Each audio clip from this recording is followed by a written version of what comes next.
I'm starving.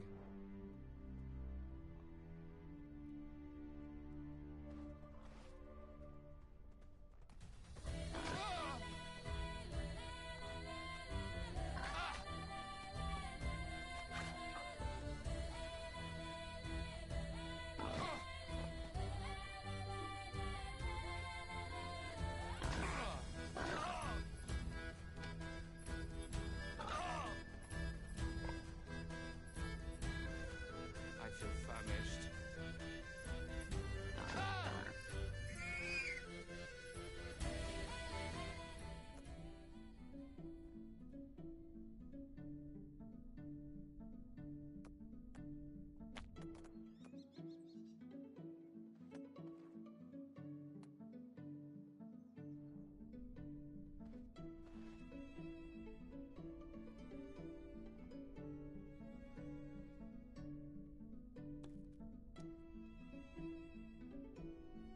I'm hungry.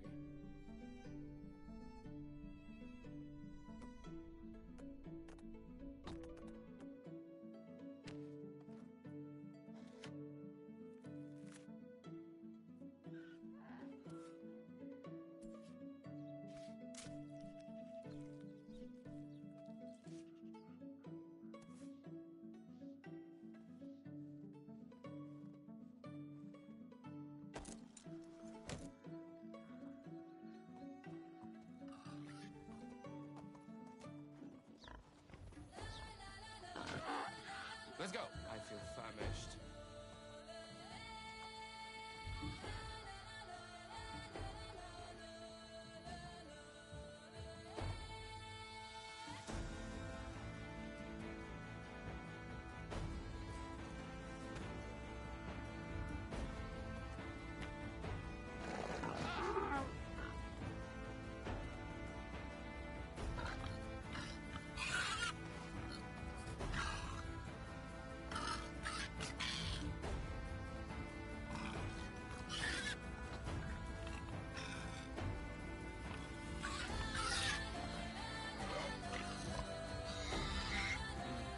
I did something.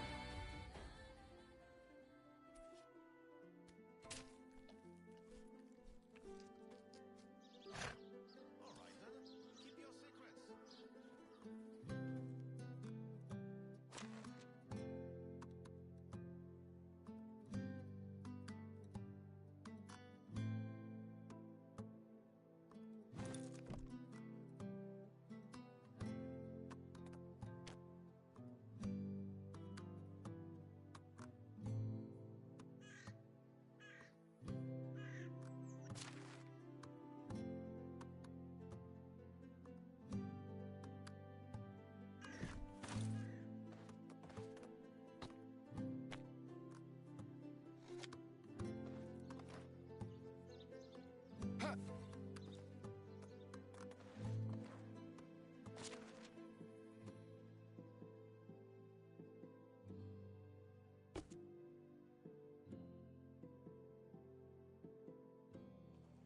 The more you walk, the hungrier you get.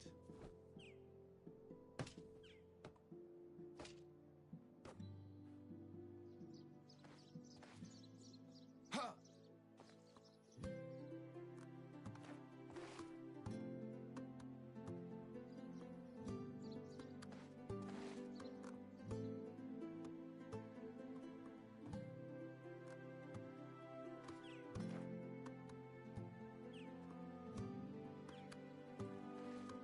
Ha!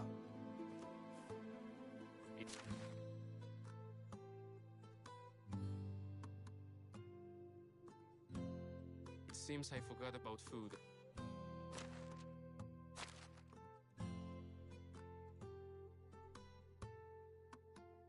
Again.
Age 47.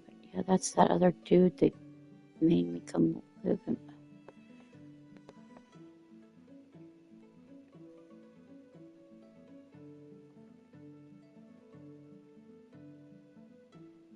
What is his job supposed to be? 6 for diplomacy. Wow. Okay, dude, you go over there. Where the other one's gonna go?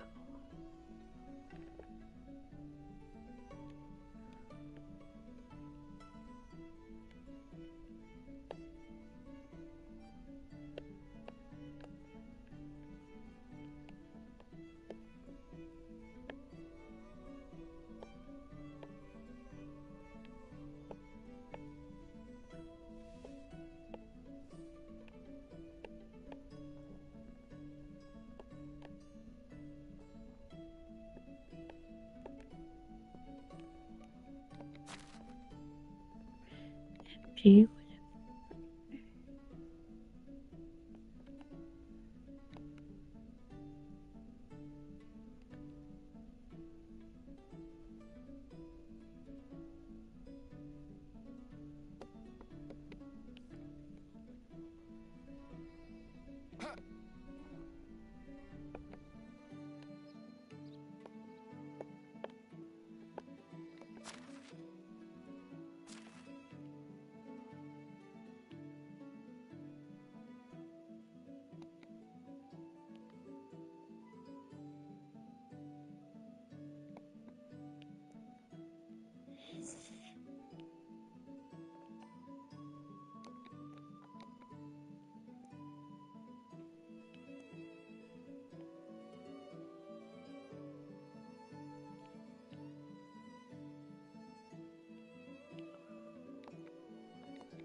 We have firewood of only 8.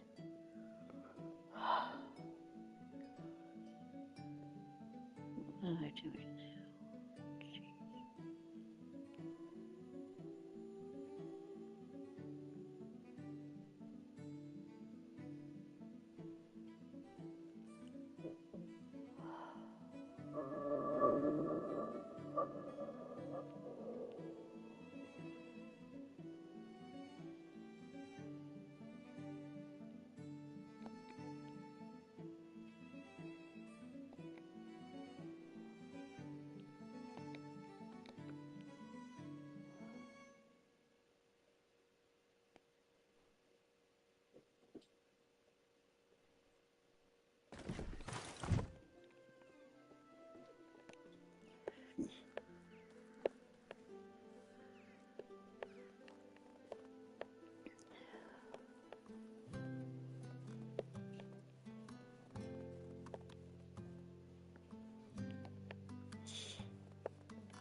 resources. Make it.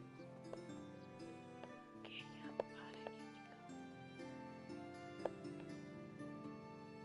Was that 100? Oh my god.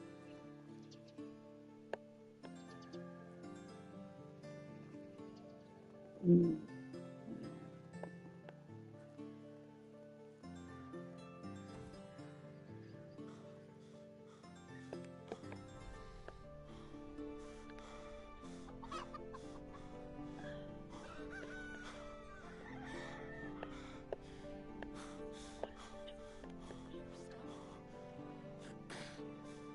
Hey!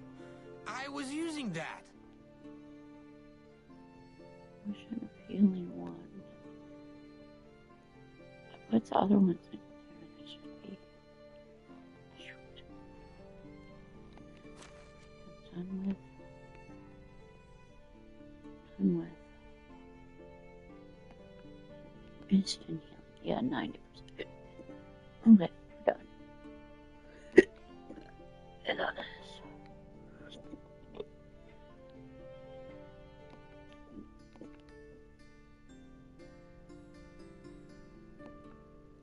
There we go.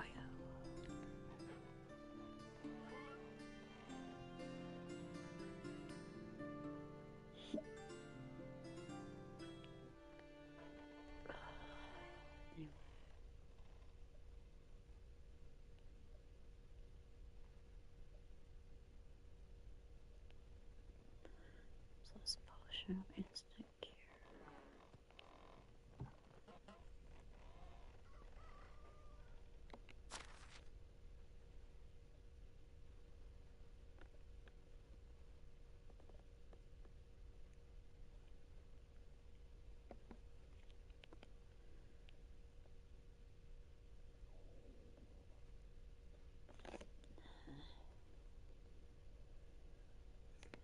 Missing things.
Move on.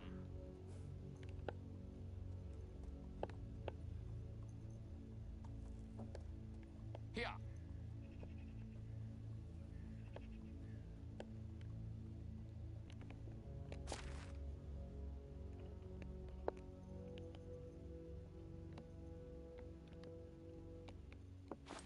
Onward.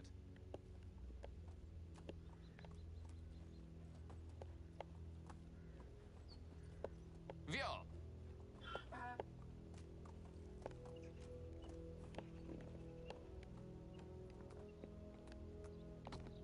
Move on.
Ugh.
Oh, what man? Hello? Hey, did I leave my cigarettes on the cigarette maker thing? And the pack of cigarettes right there. Oh, see? Pack of cigarettes.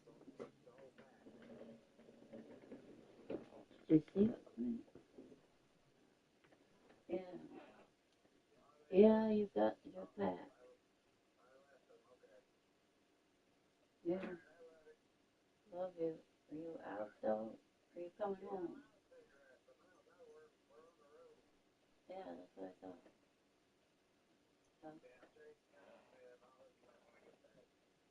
Okay. Love you.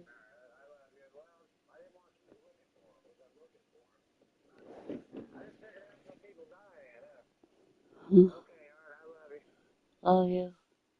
Love you too. Bye bye. Bye. Yeah, that's what I thought was true.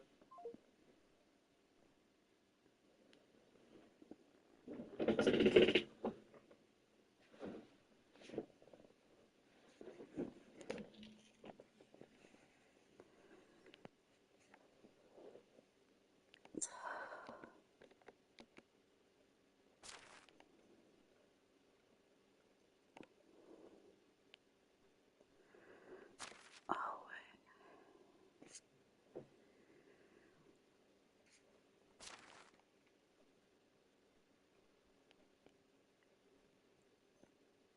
where's the bucket?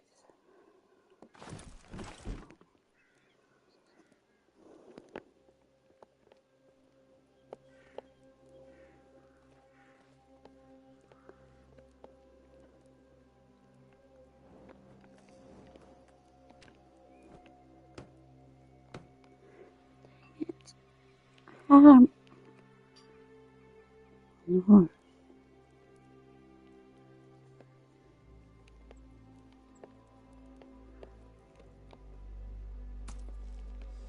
Vio!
Let's go.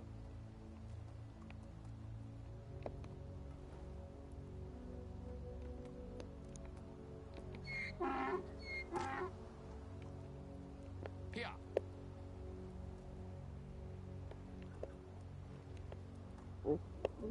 Let's go.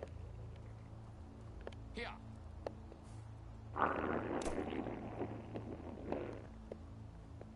Let's go. Vio.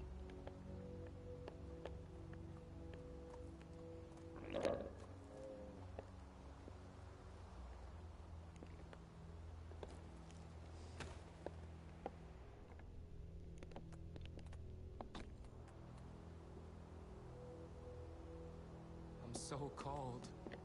Why am I not reaching it? It's because it's not built?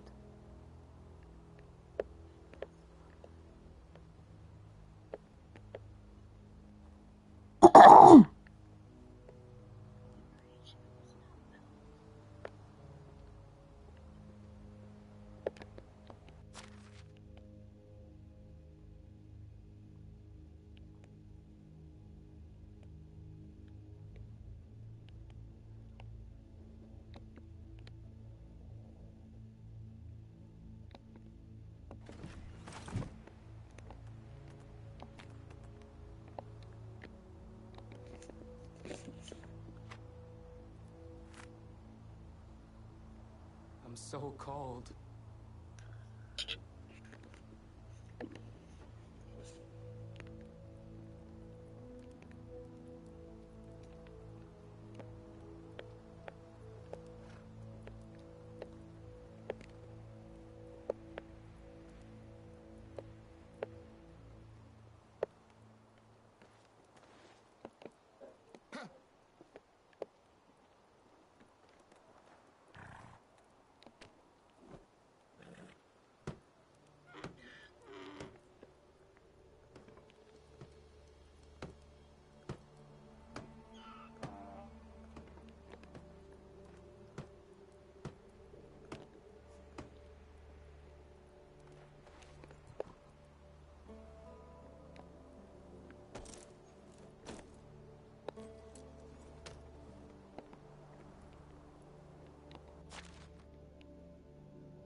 Oh, the rot.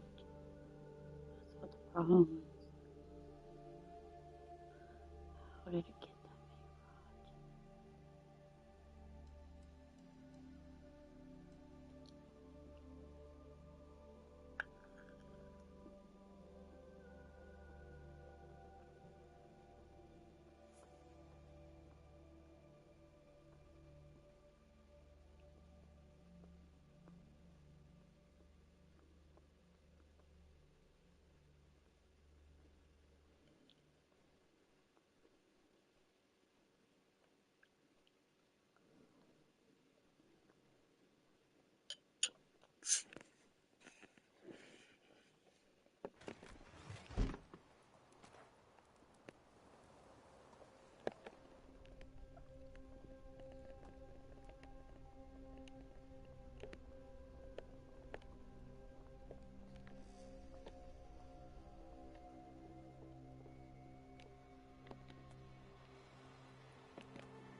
There's a real nip in the air.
don't feel my fingers.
Hey, I was using that.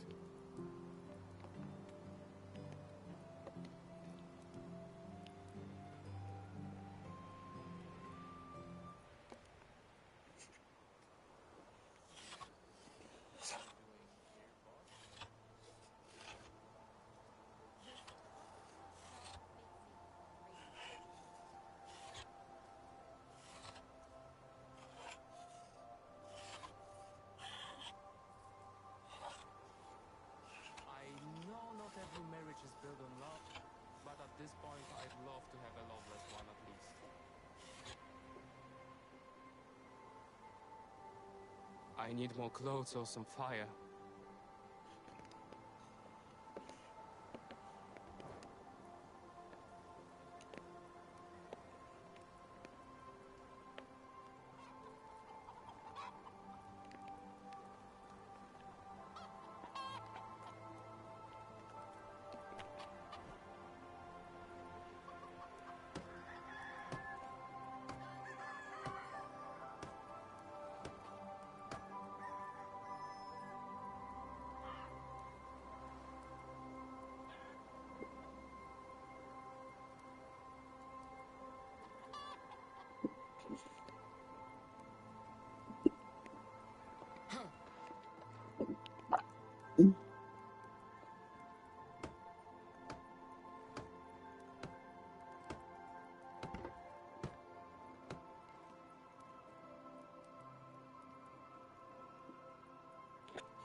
It seems I forgot about food. Again.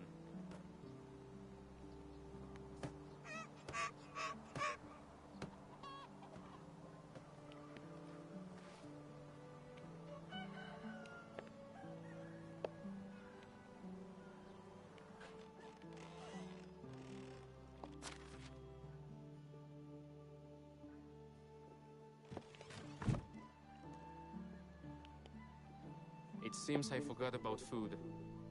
Again.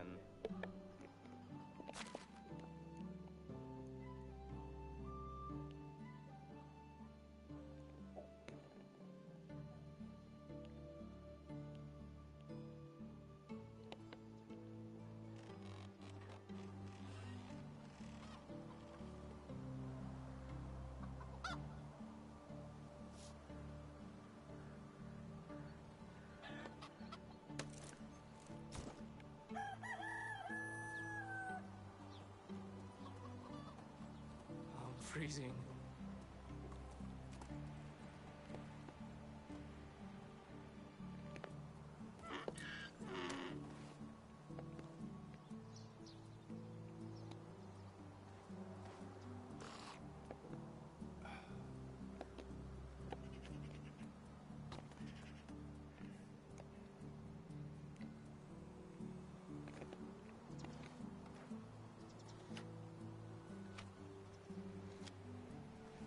I feel famished.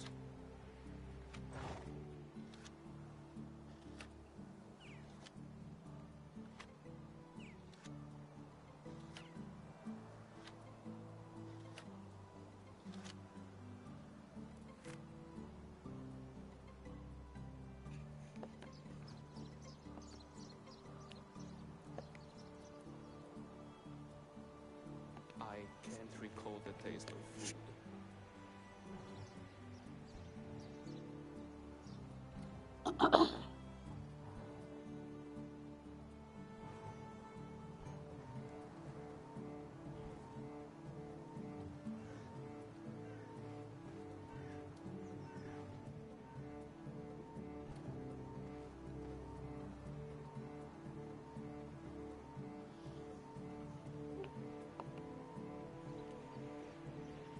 It seems I forgot about food. Again.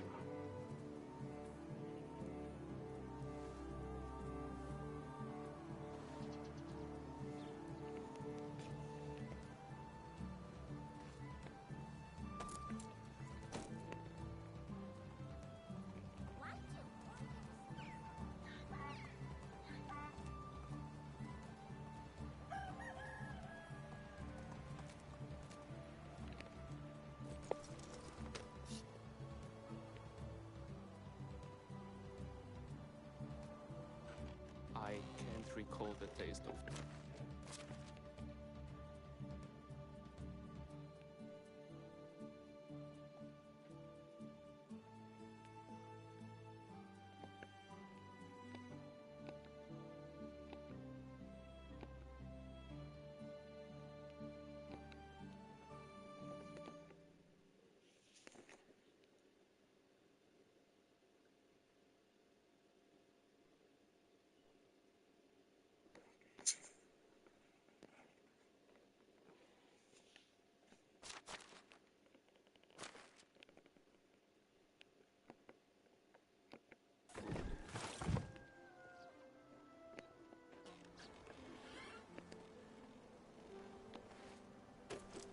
Move on!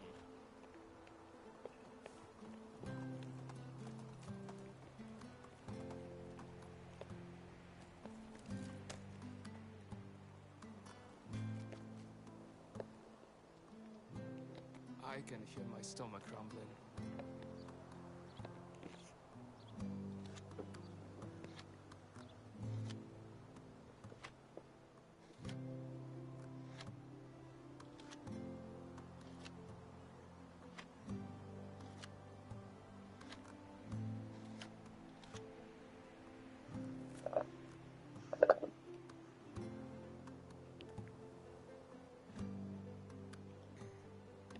I could eat a horse.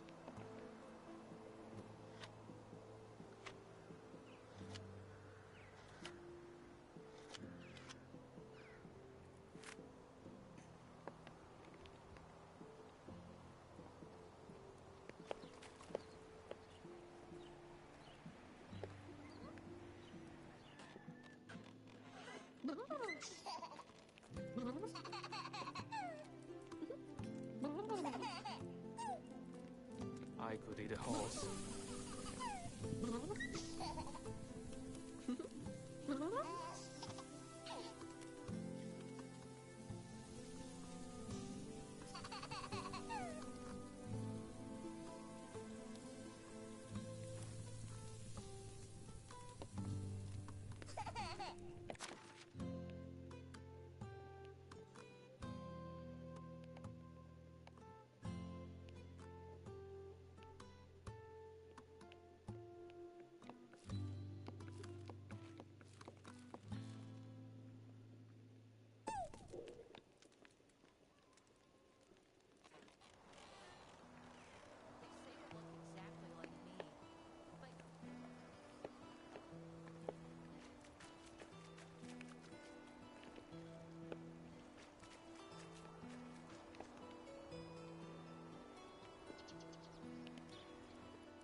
offended. Man, it's just water. Yeah. Everything will be all better. You should feel good anyway. It's hot in here. Here. Move on. It's only 104. Only 104 minutes. Onward. That should feel good. Or a minute. That should feel very good. It's great.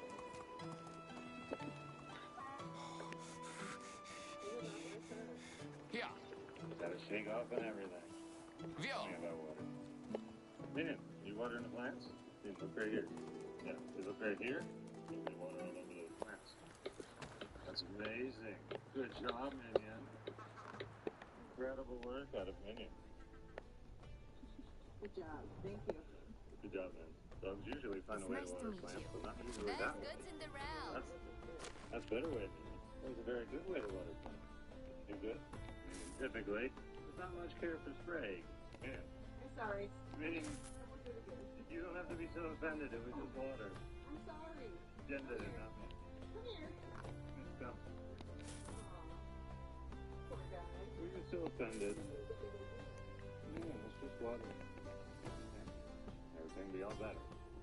It should feel good anyway. It's hot in here. So what's the temperature like there? So long.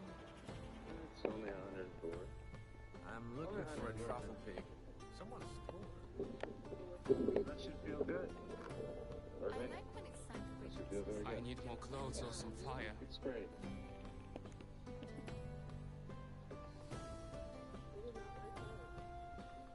Gotta shake off and everything. It's funny about water. Man, water and plants? Just look right here. Yeah, you look right here, you'll get water all over those plants. That's amazing. Good job, Minion. Incredible work out of Minion. Good job. Thank you. Dogs usually find a way to water plants, but not usually that way. That's better way to do it.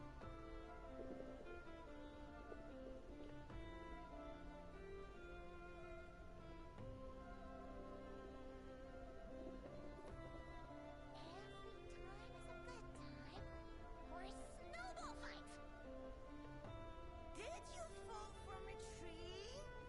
Like a dozen times in a row?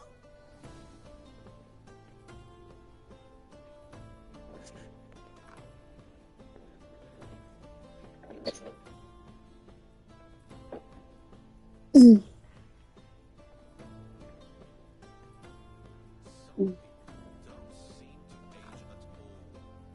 Lucky bastards. We'll work for food and water and some firewood and a roof over my head, of course. Damn, am I too demanding?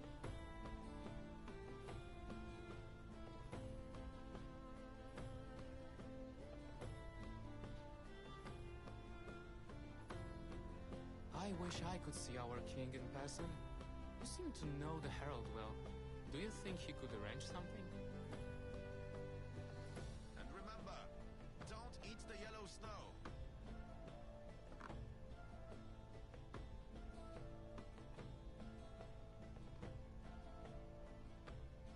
Sitting, my favorite activity.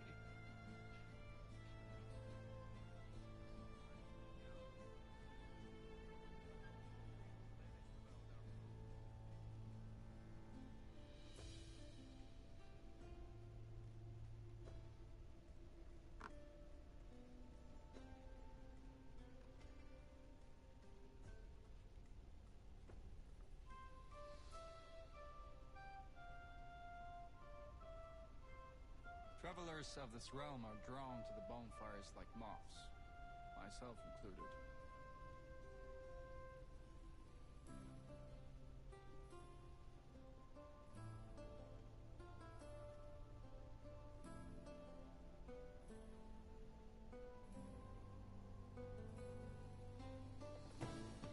Is that your blood you're covered with, or someone else's?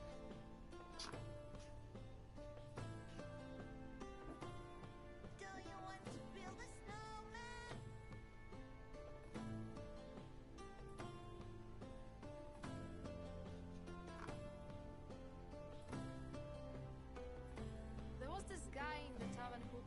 himself Sparrow. Oh, sorry, Captain Sparrow.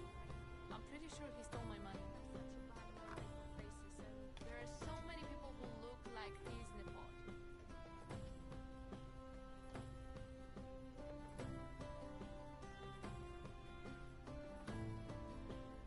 That's it!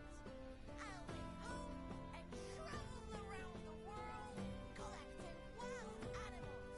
I'm going to catch 'em all. For the old castle.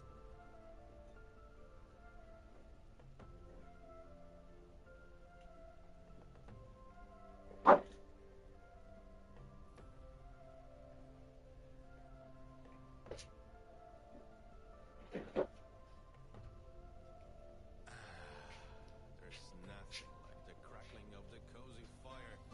Make you forget you're sleeping outside today.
Winter's the only season when day is overthrown by night.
Travels are all very well, but I would love to finally put down roots.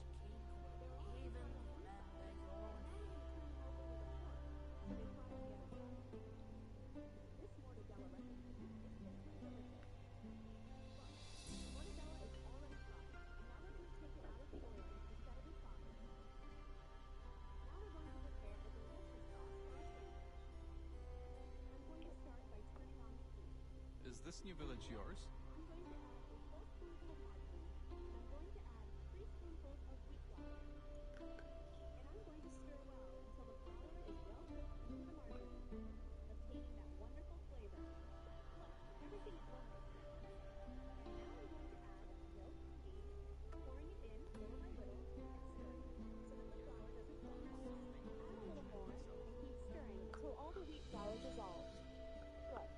I've already added the milk and let it cook a little bit until it reaches this point. Now I'm going to add a pinch of salt and mix it well into my cream. How's the king? Make it even tastier. Any gossip from the herald? This sauce is very easy and quick to make, Eddie. It's very tasty and can be used in any other recipe. I've already mixed everything and it's ready. Now I'm going to turn off the heat and set it aside. And now we're going to assemble our sandwich. You look like a I've already ghost. placed the sandwich bread on a tray. Travelers I'm of going to this add realm 2 are slices of drawn to the mortadella on bonfires top of like each moths, slice of bread. myself included. After placing the mortadella on the bread, it's time to add our white cream. We're going to put it on the mortadella, spreading it well over the top. Next, we're going to place slices of mozzarella cheese on top of all the bread. Now we're going to place the slices of bread on top. Right after, we're going to add a little more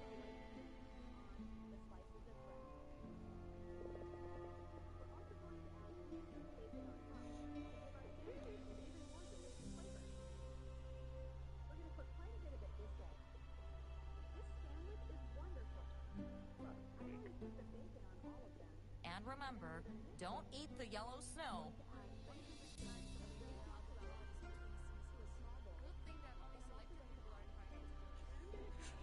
Ingredient 12 until the egg is completely mixed with the cheese. I've already mixed it very well, and now to finish our sandwich, I'm going to put this mixture on top of all the breads that are already well filled, and we're going to put them in the oven at 190 grams for 20 minutes. After a few minutes, our sandwich is ready. Look how beautiful this sandwich is. Now I'm going to take one out to show how delicious it is. Well filled. Look at this wonderful sandwich. I'm going to start my recipe by placing the mortadella slices to fry, and we're going to wait for them to fry on one side and then turn them over. They're already fried on one side.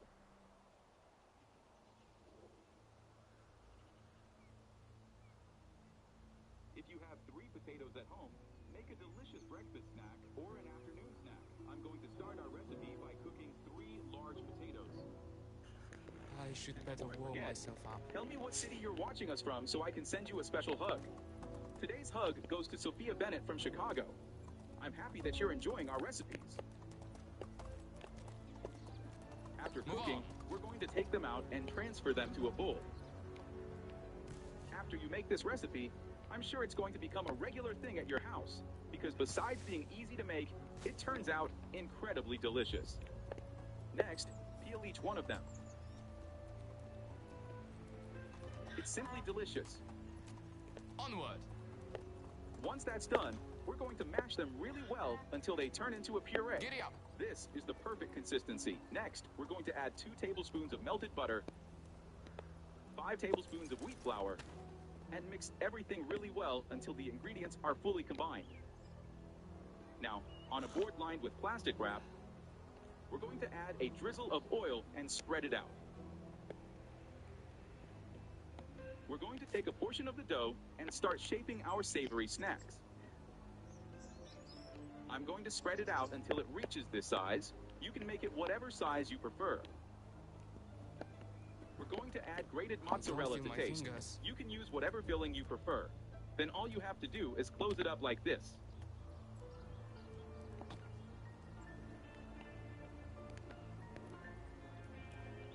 Because it's a delicate dough, it's important to use the plastic wrap greased with a little oil so the dough doesn't get damaged.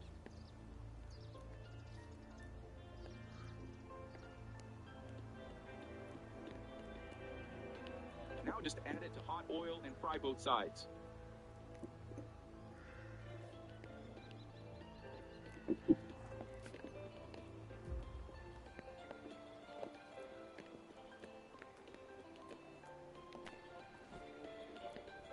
After frying, just take it out of the pan and place it on a plate lined with paper towels.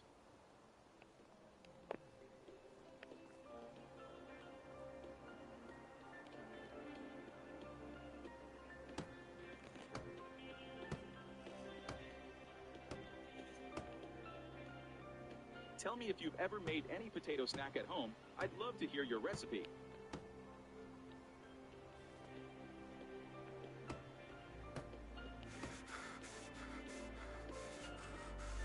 If you have 3 potatoes at home, make a delicious breakfast snack or an afternoon snack. I'm going to start our recipe by cooking 3 large potatoes. And before I forget, tell me what city you're watching us from so I can send you a special hug. Today's hug goes to Sophia Bennett from Chicago. I'm happy that you're enjoying our recipes. After cooking, we're going to take them out and transfer them to a bowl. After you make this recipe, I'm sure it's going to become a regular thing at your house, because besides being easy to make, it turns out incredibly delicious. Next, peel each one of them. It's simply delicious. Once that's done, we're going to mash them really well until they turn into a puree. This is the perfect consistency. Next, we're going to add 2 tablespoons of melted butter, 5 tablespoons of wheat flour, and mix everything really well until the ingredients are fully combined. Now, on a board lined with plastic wrap, we're going to add a drizzle of oil and spread it out. we're going to take a portion of the dough and start shaping our savory snacks. I'm going to spread it out until it reaches this size. You can make it whatever size you prefer. We're going to add grated mozzarella to taste. You can use whatever filling you prefer. Then all you have to do is close it up like this.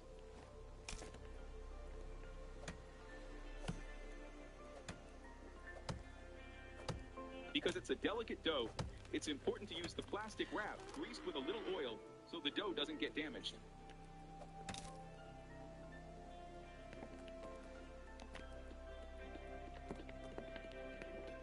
Now just add it to hot oil and fry both sides.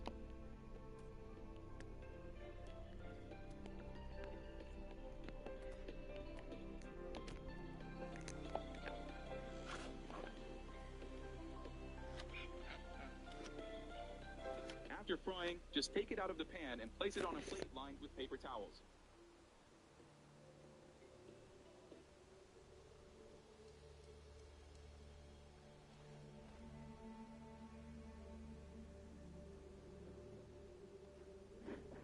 Hello. Two of my favorite things in the whole Should have put on something warmer. Dolly Parton Hi, I'm Dolly Parton. and Easy Dinners. So let's whip up Dolly Parton's 5-ingredient casserole together. Shall we? All right, you're going to start with 3 cups of cooked, shredded chicken. This just came off of a Costco rotisserie chicken, but you can cook your own if you want. Next, you're going to add 1 cup of sour cream. Sour cream. And 1 can of cream of chicken soup. If you're feeling frisky and you want to spice things up, you can use this buffalo cream of chicken soup. Who knows, it might even be on clearance at your store too.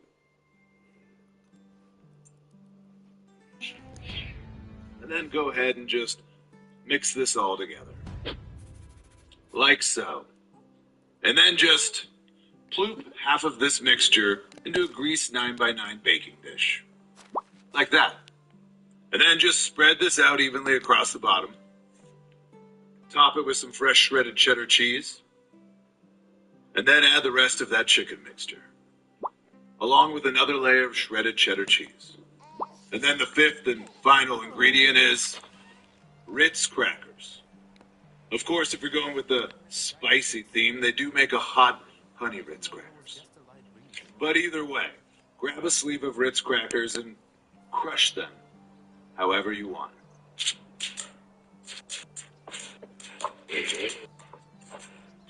Once they're all crushed, just spread them on top of your casserole, and then throw this whole thing in the oven at 350 degrees for about 30 minutes. You just want it to get hot and bubbly.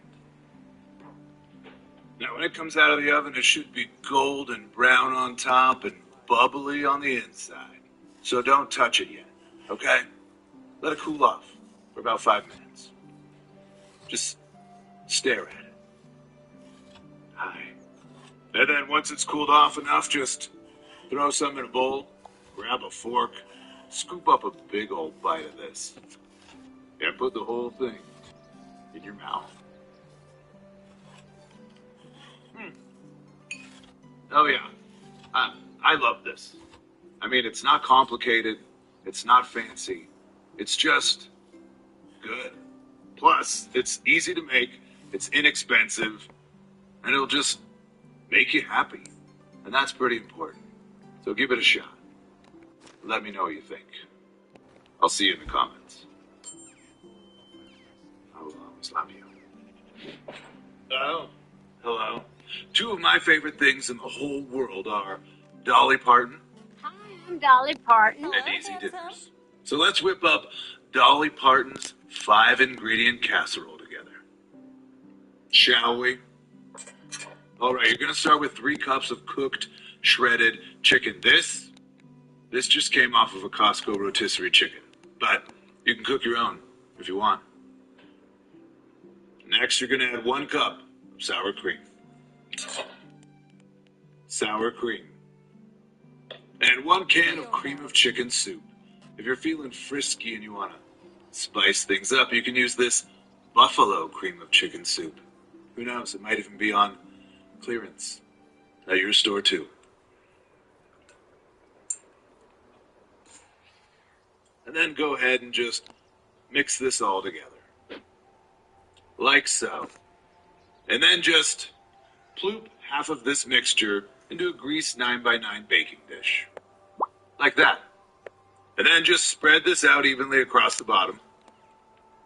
Top it with some fresh shredded cheddar cheese. And then add the rest of that chicken mixture, along with another layer of shredded cheddar cheese. And then the fifth and final ingredient is Ritz crackers. Of course, if you're going with the spicy theme, they do make a hot honey Ritz crackers. But either way, grab a sleeve of Ritz crackers and crush them however you want.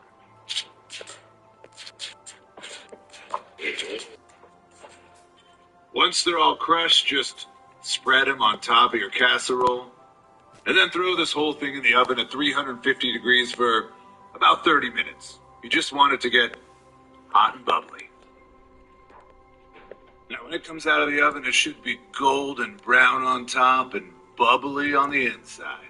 So don't touch it yet, okay? Let it cool off for about 5 minutes. Just stare at it. Hi.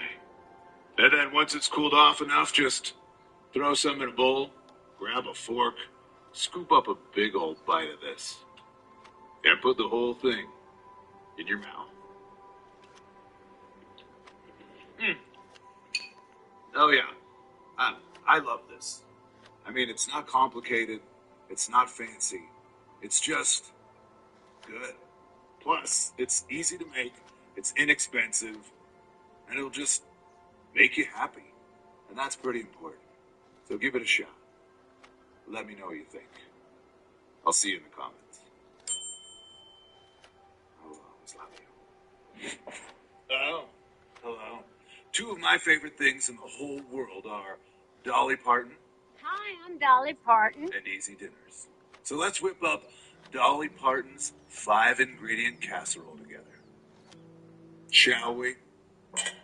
All right, you're going to start with 3 cups of cooked, shredded chicken. This just came off of a Costco rotisserie chicken, but you can cook your own if you want. Next, you're going to add 1 cup of sour cream. Sour cream. And 1 can of cream of chicken soup. If you're feeling frisky and you want to spice things up, you can use this buffalo cream of chicken soup. Who knows, it might even be on clearance at your store too.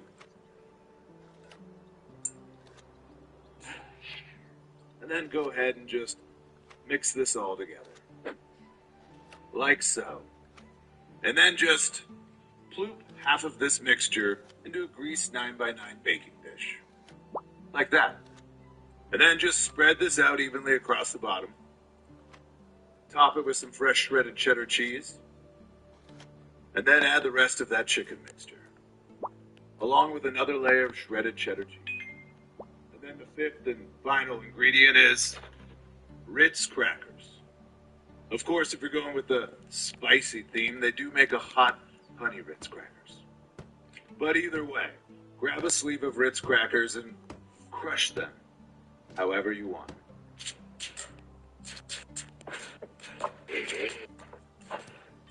Once they're all crushed, just spread them on top of your casserole, and then throw this whole thing in the oven at 350 degrees for about 30 minutes. You just want it to get hot and bubbly. Now, when it comes out of the oven, it should be golden brown on top and bubbly on the inside. So don't touch it yet, okay? Let it cool off for about 5 minutes. Just stare at it. Hi. And then once it's cooled off enough, just throw some in a bowl, grab a fork, scoop up a big old bite of this, and put the whole thing in your mouth. Oh yeah, I love this. I mean, it's not complicated, it's not fancy, it's just good.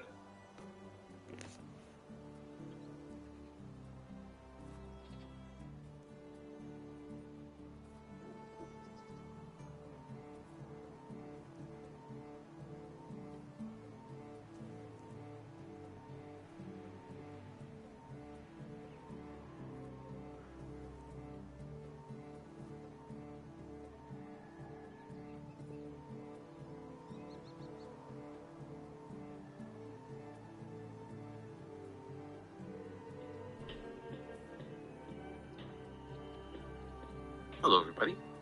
Alright, so this is finally here. This is a story I've wanted to do for a while. In fact, I originally did a narration of it back in like 2018, but I ended up losing the files for it. This was back when I would do live streams while I was recording. So essentially when I would sit down to make a video, I would just live stream the entire process.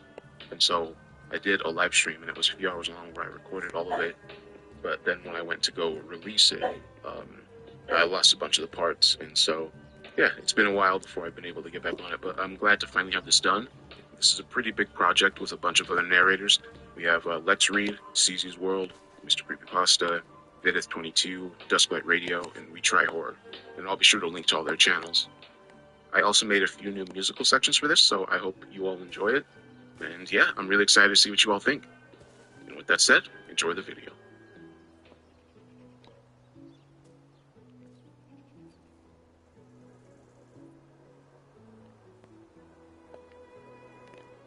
At the edge of our town, there's a crappy gas station that's open 24 hours a day, 7 days a week. If you were to go inside, you'd see row after row of off-brand chips, cookies, potted meals, and pickled curiosities. Expiration dates suspiciously missing from the canned goods, like they were filed off years ago in some misguided attempt to control inventory turnover.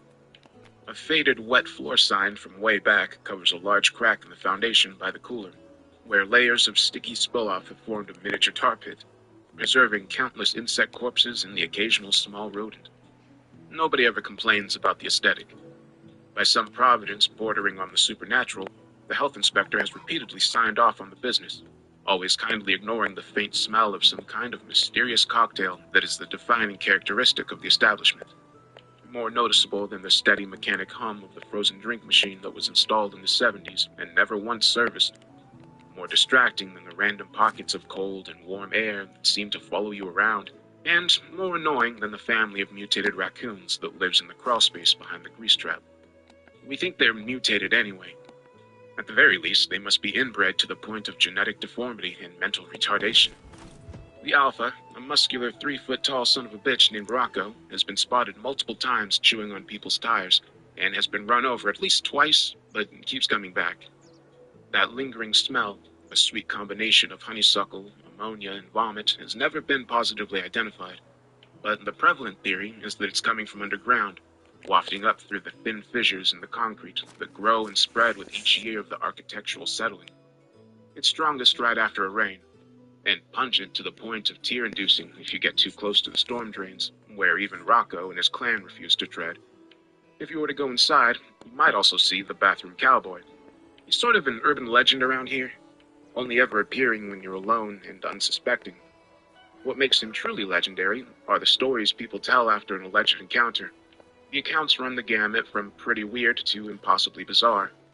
Like the guy last month who went for a pee, but changed his mind when he saw him standing there next to the urinal, wearing a duster, bandana, boots, and chaps, handing out balloon animals.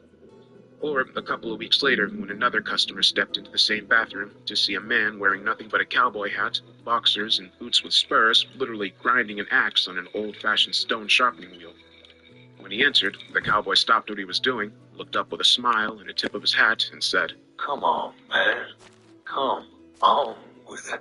If you should be lucky enough to see the cowboy that may or may not haunt the bathroom, don't worry. He's harmless. And in fact, quite usually polite. Honestly, he doesn't seem so bad, especially compared to some of the other things going on in that place. When you go inside, you might instantly get a toothache. That's a strangely common phenomenon that nobody really understands. It should go away on its own after a couple of hours. If you do go inside, you will almost definitely see me sitting behind the counter, because I'm the only full-time employee, and I'm almost always here. You may catch me reading a book, because for some reason, the internet doesn't work way out here, and the cell phone service is dicey on good days and non-existent on most. If you need to make a call, you can leave and go up the hill a ways, preferably back towards town, because the other way will take you into the woods, and you don't even want me to go into all the reasons that's not a good idea. Or you can pay me 25 cents a minute and use the store's landline. That arrangement was cooked up by the owners, and I have to actually enforce it because they do check the phone records. I'm sorry. While you're here, don't be offended if I don't strike up a conversation, because if I'm being completely honest, I don't always know for sure if everyone who comes through those doors is real or not, and if I had to acknowledge everyone in that place that could be an actual person, I might lose my mind. And we don't need any more of that going on around here. I guess the point that I'm trying to make is this. Let's go. Weird things happen to me working at the shitty gas station at the edge of town. I wish I could tell you the weirdest thing that's ever happened there, but I doubt I could ever decide. There are just too many. I've seen a total of 4 coffins inside the store on 3 different occasions. I've met at least a dozen people wandering back into town from the woods, claiming they had escaped aliens or government conspirators or the like, and that they had no money but needed to make a phone call, and could I please just let them use the store's phone before they find them again. But rules are rules, and I'm not inclined to lose my job just because you didn't escape captivity with a little pocket change. And then, of course, there was Farmer Brown. Yeah, that's his real name, who got mad at us and complained about the bulk feed we'd been ordering for him. He insisted something was wrong with the product because, as he put it, all of his animals suddenly had human faces. We settled with him by charging a significant discount on the next couple purchases. He stopped coming in not long after, and they found what was left of his body inside a bedroom at his farmhouse that had been locked from the inside. As far as I know, they still haven't figured that one out. Anyway, I guess I can come back and tell a story or two. But first, I need to get ready for work. I've been working at that gas station almost non-stop since I graduated high school, and at this point, I doubt I could quit if I wanted to. Not long ago, a doctor recommended that I start keeping a journal, and after some consideration, I decided I might as well give it a shot. It's not like any of the traditional treatments are having any effect. But enough about me. Let's get back to the interesting thing. The gas station. I spent a decent portion of my shift last night trying to decide how to begin this journal. Where can I start that would make any sense at all? How do I explain the gas station to someone who hasn't experienced it? I've tried telling some of my stories before, so I know what to expect. People don't believe it, or people don't want to believe it. I still remember the difficulty I had last year when I had to call the sheriff's station and explain to the new girl that half a pig had broken into the store and was running amok, breaking things and screaming with the voice of an old woman. Yes, I meant half a pig. Yes, a pig. The front half. No, this isn't a joke. I'm at the gas station. What do you mean, which gas station? Is this your first day or something? Oh, it is? Can I please talk to someone else? She finally put me through to Tom. He's the deputy that drew the short straw all those years ago and ended up on official gas station duty. That was back before his hair had turned all white. He's been in enough times now that all I have to say when he picks up the line is, "It's half a pig. It won't stop screaming and I can't catch it." And then he grunts, mutters something about that being pretty freaking weird, and then drives out to help me catch it. Tom's a good guy. I asked around, but nobody knew where the pig had come from. Farmer Brown, who was still alive at the time, came down to take a look and provide his expert opinion. According to the farmer, the pig had somehow been chopped down the middle, but miraculously none of the important organs were hit. Nothing supernatural about it, just really unusual. It stayed at the local elementary school as kind of a mascot for the summer, before a scientist and his team from somewhere up north offered the school $1,000 to let them take it. For science, I suppose. I don't mean to ramble, but my point is that it's hard to believe some of these stories if you haven't been inside the gas station at least once. And maybe you have. We're the only gas station for miles. We're close enough to some big crossroads.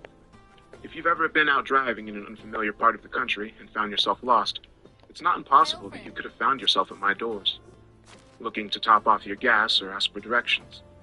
If you have a strange memory of a weird place that somehow doesn't seem to fit, then there's a chance we have actually met. It was late into my overnight shift when I decided to just start writing. I took notes about what was happening.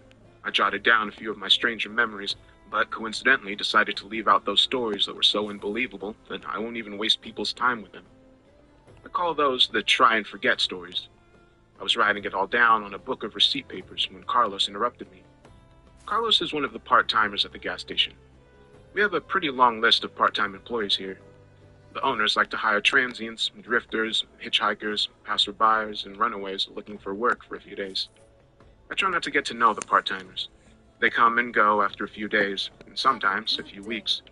Rarely long enough to form any kind of meaningful relationship.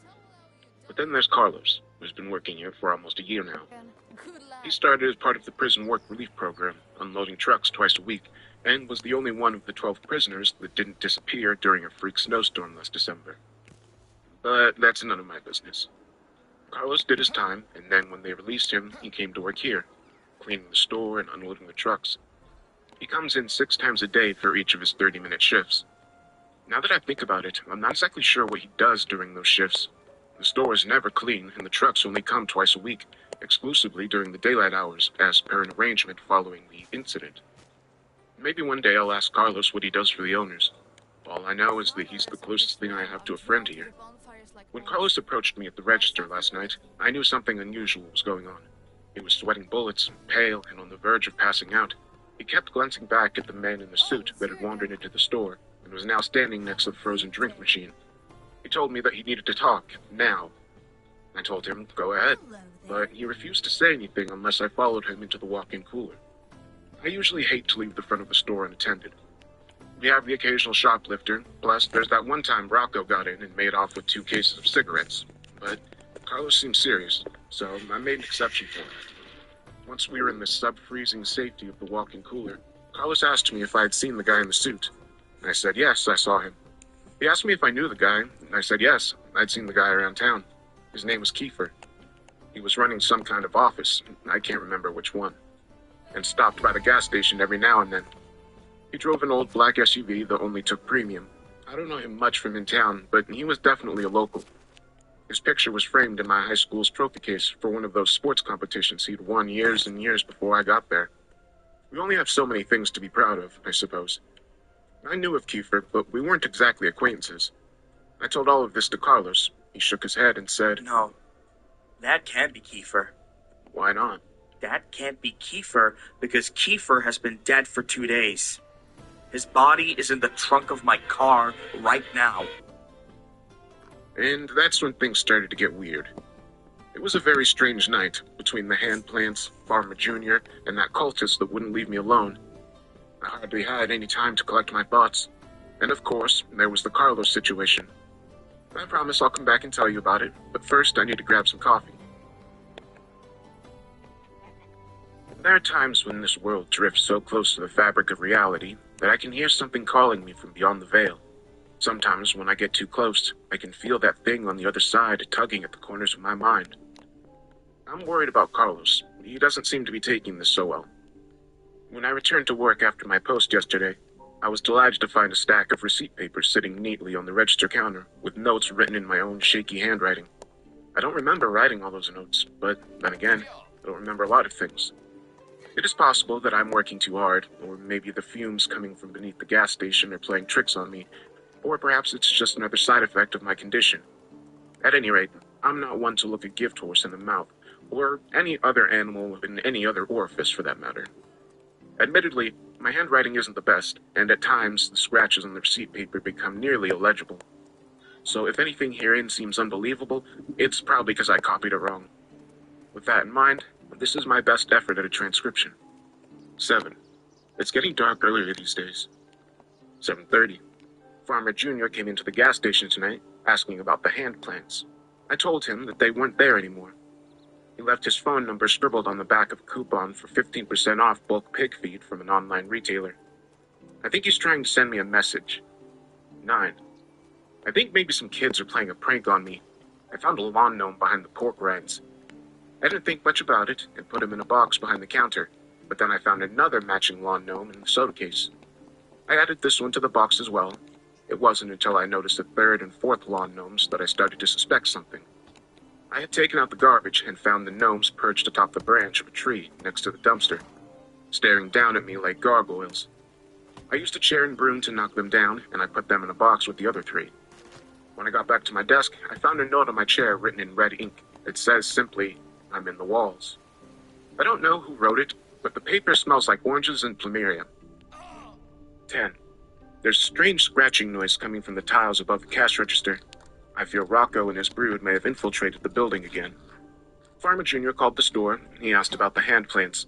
I assured him that they weren't there anymore, and if they ever showed up again, I would call him. I think he's beginning to suspect I'm lying. 12. One of the cultist recruits wandered in from the community in the woods. They hate it when I call them cultists. I know the recruits aren't supposed to interact with the outside world, but from time to time they'll sneak into town, never any further than the gas station, and buy cigarettes. They aren't supposed to try and recruit new members until they graduate to the honorable senior cultist status. But this one isn't a very good cultist.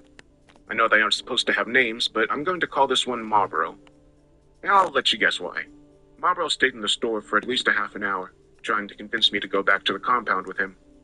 They also hate it when I call their home a compound. He tried to appeal to my logical side, but I let him know politely but firmly that I was not interested in logic. I can't remember when he left.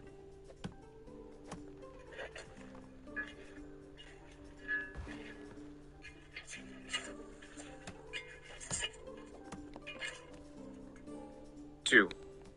I found myself digging again. Sometimes on slow nights, I let myself drift. My mind goes somewhere, and when I come to, I wonder, where was I just now? Who was that controlling my body while I was gone? My body did those things I've done so many times before that I guess it's learned how to do them without me. My body restocked the cigarettes, my body rotated the frozen drink machine, my body scraped the mold off the bottoms of the ice buckets, my body emptied the rat traps, and somewhere along the way, my body found a shovel, went out back, and started digging a hole. Well, actually, I shouldn't say my body started digging. I have been. Or rather, my body has been digging this hole off and on for the last few months. I usually come to after a few shovelfuls. This time, I added another foot deep before I snapped back to reality and asked myself, what the hell am I doing? 3:30. I just noticed a door at the end of the hallway past the walk-in cooler. How long have I worked here and never noticed that door before? It seems disappointingly ordinary as far as doors go, except for the fact that it's warm to the touch and feels like it's vibrating. I tried the handle, but it's locked. When I got to my register, I noticed a man in a trench coat standing outside beyond the gas pumps, just outside the reach of our lights, dangerously close to the road. I can't tell if he was looking at me, or if he was looking past the building at the woods on the other side. I wish he wouldn't stand there like that, stoic and still, with his arms reaching down past his knees. The scratching against the tiles and the ceiling over the counter is getting louder. 3:45. A man came into the store, rolling a large white ice chest behind him. He had sunken blue eyes, wiry hair coming from his nose and ears, long bony fingers, and paper-thin skin, revealing every blue and green vein beneath the translucent dermis. He wore a bowler cap that smelled like milk. I had definitely never seen him around before. He asked if we would be interested in partnering up with him. He sold ground meat at discount prices, but I told him our store doesn't do well with the fresh foods category, recommending he try his hand at making jerky. Before he left, he scooped about a pound or so of raw ground meat from ice chests onto a piece of parchment paper and gave it to me as a sample.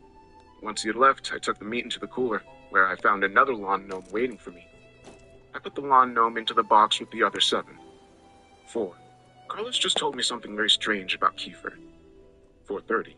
There was a kid named Spencer Middleton who went to the same school as me and Kiefer. Spencer was just a year ahead of me, but looked much older and acted much younger. I live in a small town, and small towns get bored. For entertainment, some turn to gossip, some turn to more sinister pastimes. The latter often fueled the former. There were rumors around town that Spencer liked to torture and kill animals. Rumors that Spencer's parents and siblings always locked their bedroom doors when they went to sleep at night.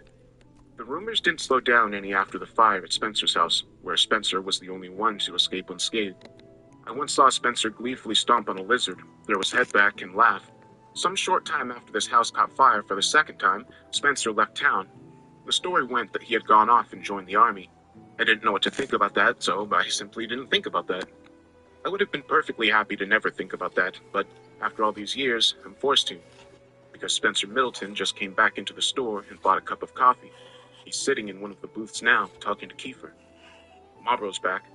He asked if I could spare him some time to talk about his fake religion. They hate it when I call it a fake religion. I told him he had to leave. He seemed upset. 4:45. Spencer and Kiefer sat around for a while and didn't buy anything but 2 cups of coffee. When they finally left, I let Carlos know. He'd been hiding under a blanket in the walk-in cooler, although I can't really understand why. Carlos explained to me exactly what happened. He finished his shift a couple of nights ago, and had just left the gas station when he saw Kiefer's SUV pulled over in a ditch at the bottom of the hill. Carlos, being the good guy he is, decided to check to see if Kiefer needed any help. He says that when he pulled up and got out of the car, he could hear what sounded like a loud crunching noise coming from just beyond the tree line. Carlos went to investigate, and that's when he saw something. When I asked Carlos what he saw, he just started speaking Spanish in a fast, panicked sort of way. I don't speak Spanish, but I nodded along empathetically. The only word I could pick up was Strega, which is the name of a liquor we carry. Whatever it was that Carlos saw, it made him race back to his car as fast as he could, back out quickly without looking. And that's when he ran over Kiefer. Carlos is a good guy, but here he was in a bad situation. He stopped long enough to get out, check on Kiefer, and confirm that he was definitely dead.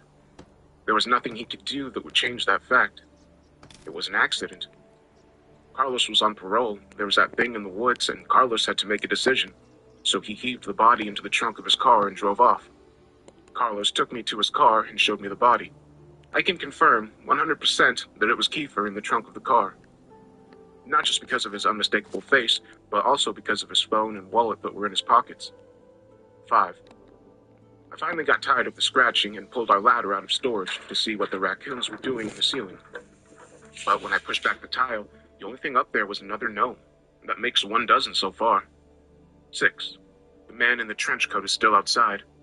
The cultist came back in, demanding an audience with me, insisting that if I would just listen to him, I would see that his reasoning is superb and flawless, and that I would be a fool to not join him in the perfection of logic and nirvana that is his belief structure. I agreed to listen to his pitch if he would agree to ask the man in the trench coat to leave. Our hasty verbal contract in place, I steeled myself to listen. Honestly, he did make a few good points, but I suppose that's to be expected from a viral thought experiment strong enough to convince perfectly normal people to abandon their real lives and go live in a commune in the woods, past the shitty gas station on the edge of town. They call themselves mathematists. They believe that humankind exists to fulfill 2 moral imperatives: to decrease suffering and to increase happiness.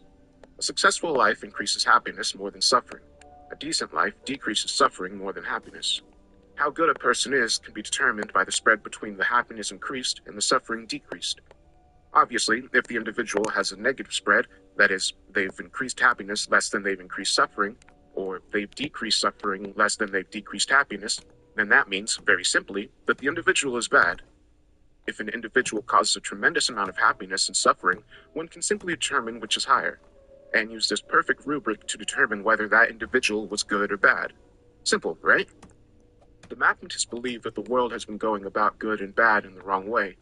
For eons, we've been attempting to increase happiness, when instead we should have been focusing on decreasing suffering. As happiness is a fluid concept, and the more happiness you create, the harder it is to sustain. As happiness has a clear set of diminishing returns. Suffering, however, is consistent. Suffering results from happiness coming to an end. Suffering is pure and eternal. For a mathematist to be supremely good, they must simply end all suffering. That is why the mathematists are working on a bomb to destroy the entire planet. By ending all life on Earth, they end an infinity of suffering into the future. With every life they avert, an entire lineage of people that would be born into a life of suffering will no longer. Every death is a preemptive mercy killing. Every happy moment that will no longer occur pales in the face of all the sad moments that are likewise prevented. And so, as Marlborough explained, their murder cult believes that killing people is a kindness. I told him that his ideas were stupid, and that he was stupid, and how now he had to go tell the man in the trench coat to go away. 6:30. The phone rang. This is strange for 2 reasons. First, because it was not the landline, it was a cell phone, even though we don't get cell service out here. And second, well, because it was a cell phone, the one that I took off Kiefer's body. I'll admit, I was stuck in a moral quandary ever since Carlos confided in me. On one hand, Carlos had killed someone. On the other, it was an accident, and Carlos's parole officer may not see it that way. I thought I would have more time to figure it out, but when the cell phone started ringing, I knew I had to make a decision. I answered it. I didn't speak first. The voice on the other line was one I recognized. You have something that belongs to my boss. It was Spencer Middleton. His cell phone in his wallet? What? No. I don't care about that shit. We can buy more phones. We can get more wallets. You know what we want. He was right. I did. It was an accident. We know. We want to make a deal. You give it back, and we pretend this whole thing didn't happen. You give it back, and we pretend this whole thing didn't happen. Can we do that? Absolutely. 7:30. Carlos came in for his shift half an hour ago, and I explained the deal to him. He wasn't thrilled, but as I laid it out very clearly, he didn't have a choice. We parked Carlos's Camry behind the gas station near the grove of hand plants, and made it a point to stand far enough away to not get our ankles grabbed. Kiefer's SUV drove up a few minutes later. Spencer was driving. He and Kiefer got out without a word, sized us up, and opened the back of their vehicle. Carlos popped his trunk. Kiefer and I stared at each other, keeping eye contact the whole time while Carlos and Spencer transferred the body from one vehicle to the other. Spencer had a tarp and blanket ready to wrap everything up. When it was over, Kiefer put a hand on my shoulder and whispered in my ear, "You done good." Then they left. Carlos started crying as I went back inside the store. It was almost daytime, and that's when the new part-timer was supposed to take over. 8. The new part-timer is late, and I'm overdue for a lunch break. I made the best of my extra time here by putting price stickers on all the lawn gnomes. We're ringing them up as miscellaneous grocery for $9.99 each, and I've already sold a couple. I'm a really good employee, huh? 8:30. I went to the bathroom and saw a man standing there with his jeans at his ankles. He wore red and white checkered boxers and a cowboy hat. He smiled when he saw me and simply said in a somewhat sing-song voice, "Come on, man, come on with it." I took the opportunity to ask him something that has been burning in the back of my mind. You know, is everything going to be okay? The bathroom cowboy took a second to think. Then he pulled up his pants, fastened his enormous belt buckle, and walked past me, spurs clinking against the bathroom tile. He stopped for a moment when he was right next to me and said plainly, "I appreciate it." Then he left. I honestly have no idea what that means. These are the entirety of the receipt paper notes, but I did make a point to continue keeping this journal. I think it will be a healthy way of chronicling the weird events at the gas station. Maybe it will even help with my condition. I don't know. The next time something strange happens, maybe I'll come back and write more. Until then, I guess this is to be continued. I should begin this entry by saying how truly sorry I am for anyone who heard Part 4. I had no idea that was going to happen. The agents have assured me that every trace of the story has been removed from the internet, and that there's nothing to worry about. If you were unfortunate enough to have heard Part 4, I beg you, for your own sake, try to forget everything. If you experience nosebleeds, dizziness, migraines, or hallucinations, go immediately to the emergency room. If you have a reoccurring dream of an island made of song, under no circumstances should you approach or attempt to open the blue door with the painting of a crow on it. If you did not hear Part 4, there is no Part 4. It did not exist. Forget you ever heard about it. I'm not working right now. It's my first legitimate break I've had since I started writing my stories on receipt papers all that time ago. Time moves funny here, flowing slow and fast all at once, like molasses out of a shotgun. It's a good thing I've been keeping a journal. I've got a few moments before my laptop dies, and I think now would be the perfect time to transpose my journal entries, before the battery runs out or the blood loss gets to me. Right now, it's a race to see what happens first. Before any of you worry, I've already called Tom. He said he's on his way here to give me a ride to the hospital, right after he picks up dinner for the Ledford orphans, John, Ben, and little sister. Tom and the other deputies have been taking turns checking in on and bringing them food in an attempt to make the whole thing less tragic. They've been living on their own ever since the incident that totally did not happen, and anyone who says otherwise is a damn liar. There I go again, off on another tangent. I guess I'll get to it, and read out my journal entries while I still can. 11:02:17, 9 p.m. So much has happened here since the Halloween incident that we aren't allowed to talk about. I've been much busier than usual, dealing with the aftermath as well as the cult. The mathematists have been cleaning out our inventory on a daily basis, planning ahead for some kind of secret event that I only get to hear about in hushed mutterings and whispers. Night is coming earlier, and the weather is getting colder. 11:03:17, 2 a.m. The man in the trench coat is back. He's standing just outside the gas station door, staring in. He's been there for almost an hour now. On the bright side, I haven't had a customer come in since he showed up.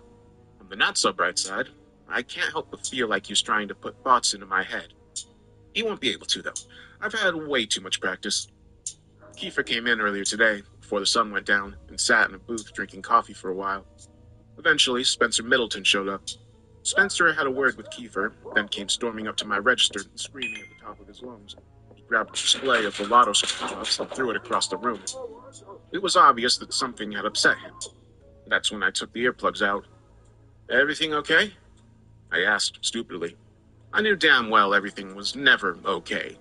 Did you hear a word I just said? I explained to him that I had taken to wearing earplugs in an effort to drown out the sounds of screaming that periodically radiate through the air vents. I guess the screams must have stopped a while ago, or Maybe I'd imagined them. Either way, I didn't need the earplugs anymore. At this point, Tom walked into the store, his white hair looking even whiter than normal. Spencer, I could see, became instantly aware of the deputy's presence. Where is he? He half whispered, half growled. Where is the other one? Carlos? Spencer sighed. Sure, Carlos. He's not due for another 20 minutes. When he gets here, tell him we need to have a chat. With that, Spencer Middleton let out a shrill whistle and left the store. Kiefer jumped out of his seat and followed close behind. Tom helped me pick up the mess and put the lotto display back together without asking a single question. I wish more people could be like Tom.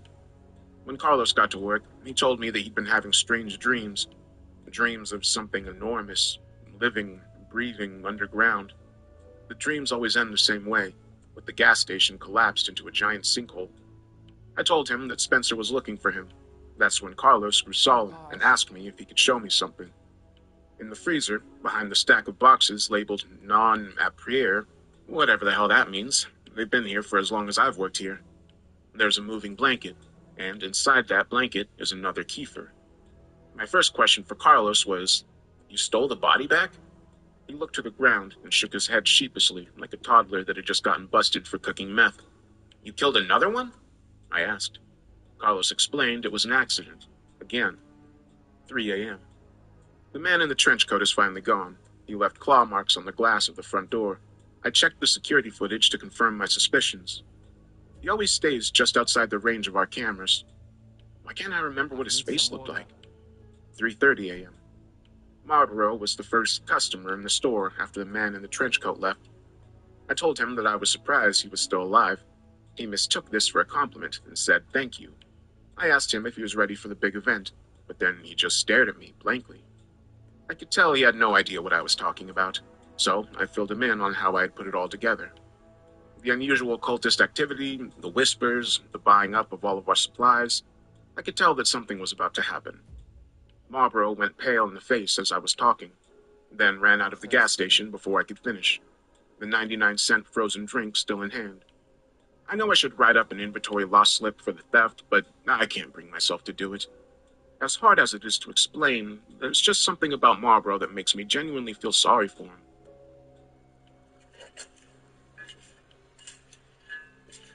6 a.m. I caught myself digging again. I don't know how long I was out there, or who was running the store while I was gone. The hole is so deep now that I nearly couldn't climb out on my own. I should maybe think about considering the possibility of one day asking a doctor if this is normal. 8 a.m. Marlboro is currently crying in the dry storage closet. Through his sobs, I could barely make out the story. Marlboro was sent on some kind of vision quest for the last week and has no idea what the other cultists have been stocking up for. When he went back to the compound earlier tonight, he found the whole place completely deserted. Beds were left unmade, some plates had food on them. A fire still burning in the fireplace. Everyone's clothes were still in their personal milk crates next to their sleeping bags, but the people, all of the people, were simply gone. Marlboro isn't taking this very well, but I have a business to run, so I asked Carlos to help me carry him into the dry storage area.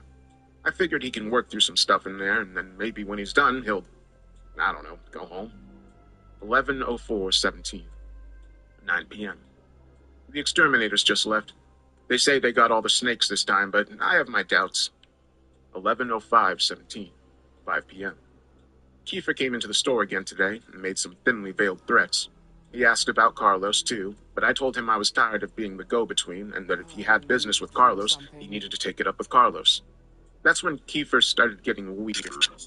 You know this place is just a big experiment, and you're the little mouse. I asked Kiefer to buy something or leave, so he bought a pack of toothpaste, then started to undress in the store and rub the toothpaste on his naked body. They tell me that something is wrong with your brain. Is that true? I tried to be polite and avert my eyes as I answered, "Yeah." You have some kind of mental condition? I answered again, "Yeah." That's too bad. At this point, Kiefer was completely naked. He walked over to the frozen drink machine and filled a large cup with the sugary red concoction before turning it upside down on top of his head.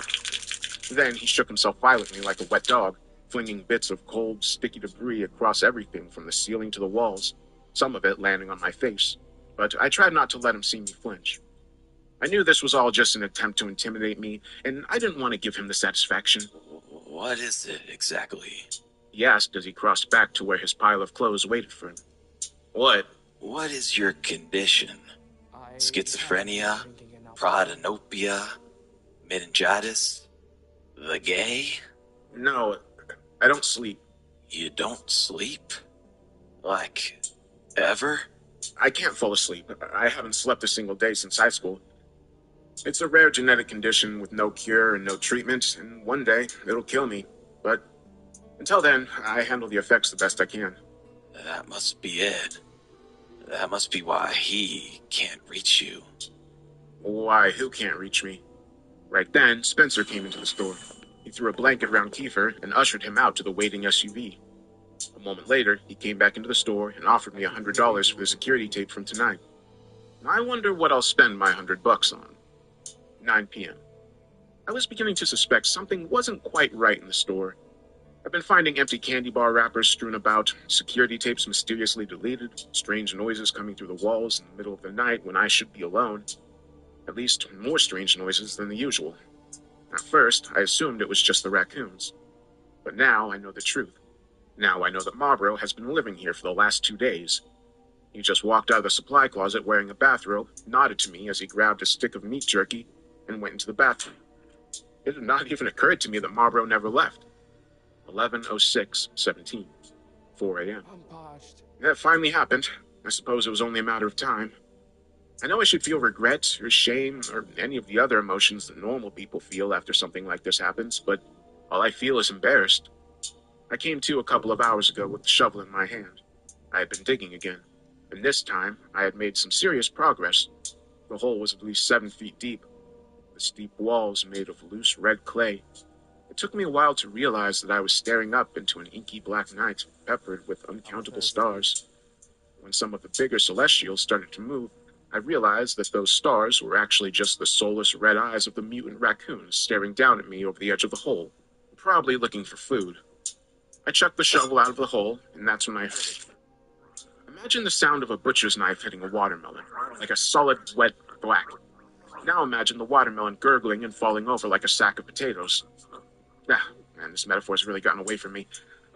When I climbed out of the hole, I saw the shovel standing upright, the business end firmly lodged inside the open chest wound of a still-twitching Kiefer.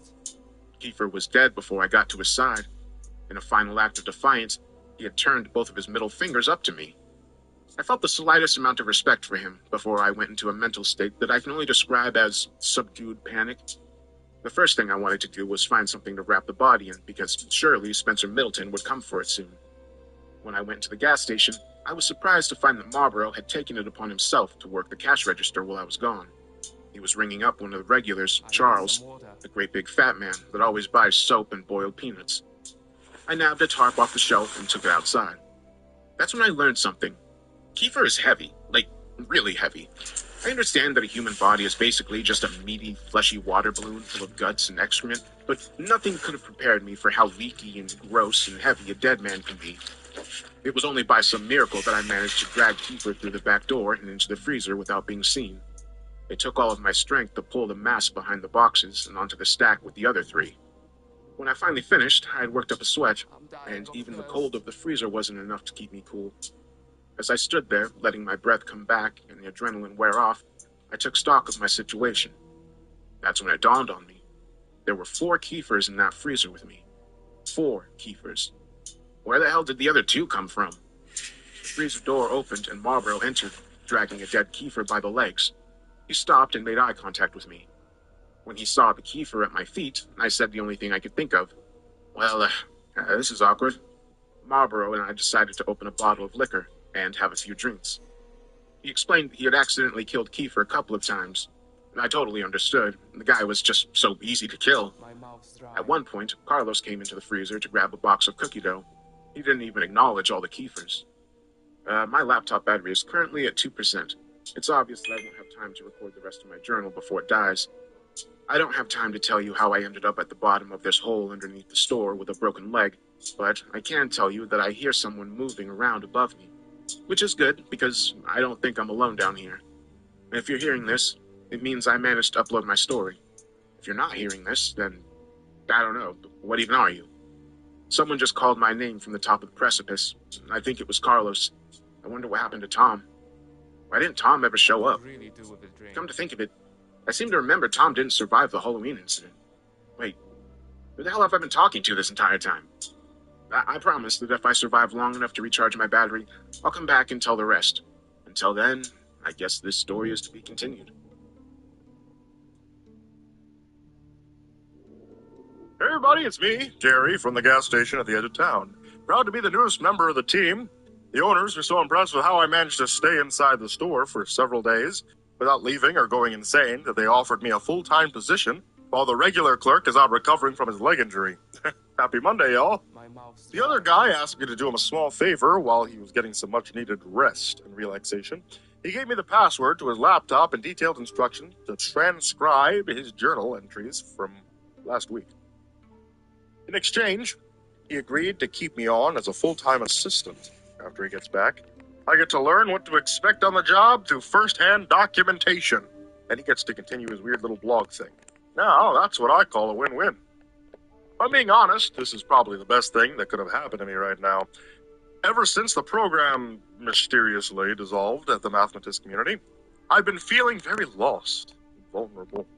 I've been losing weight, having trouble sleeping, and when I do, I keep having these weird dreams of some enormous being deep below the gas station, waiting to devour us all.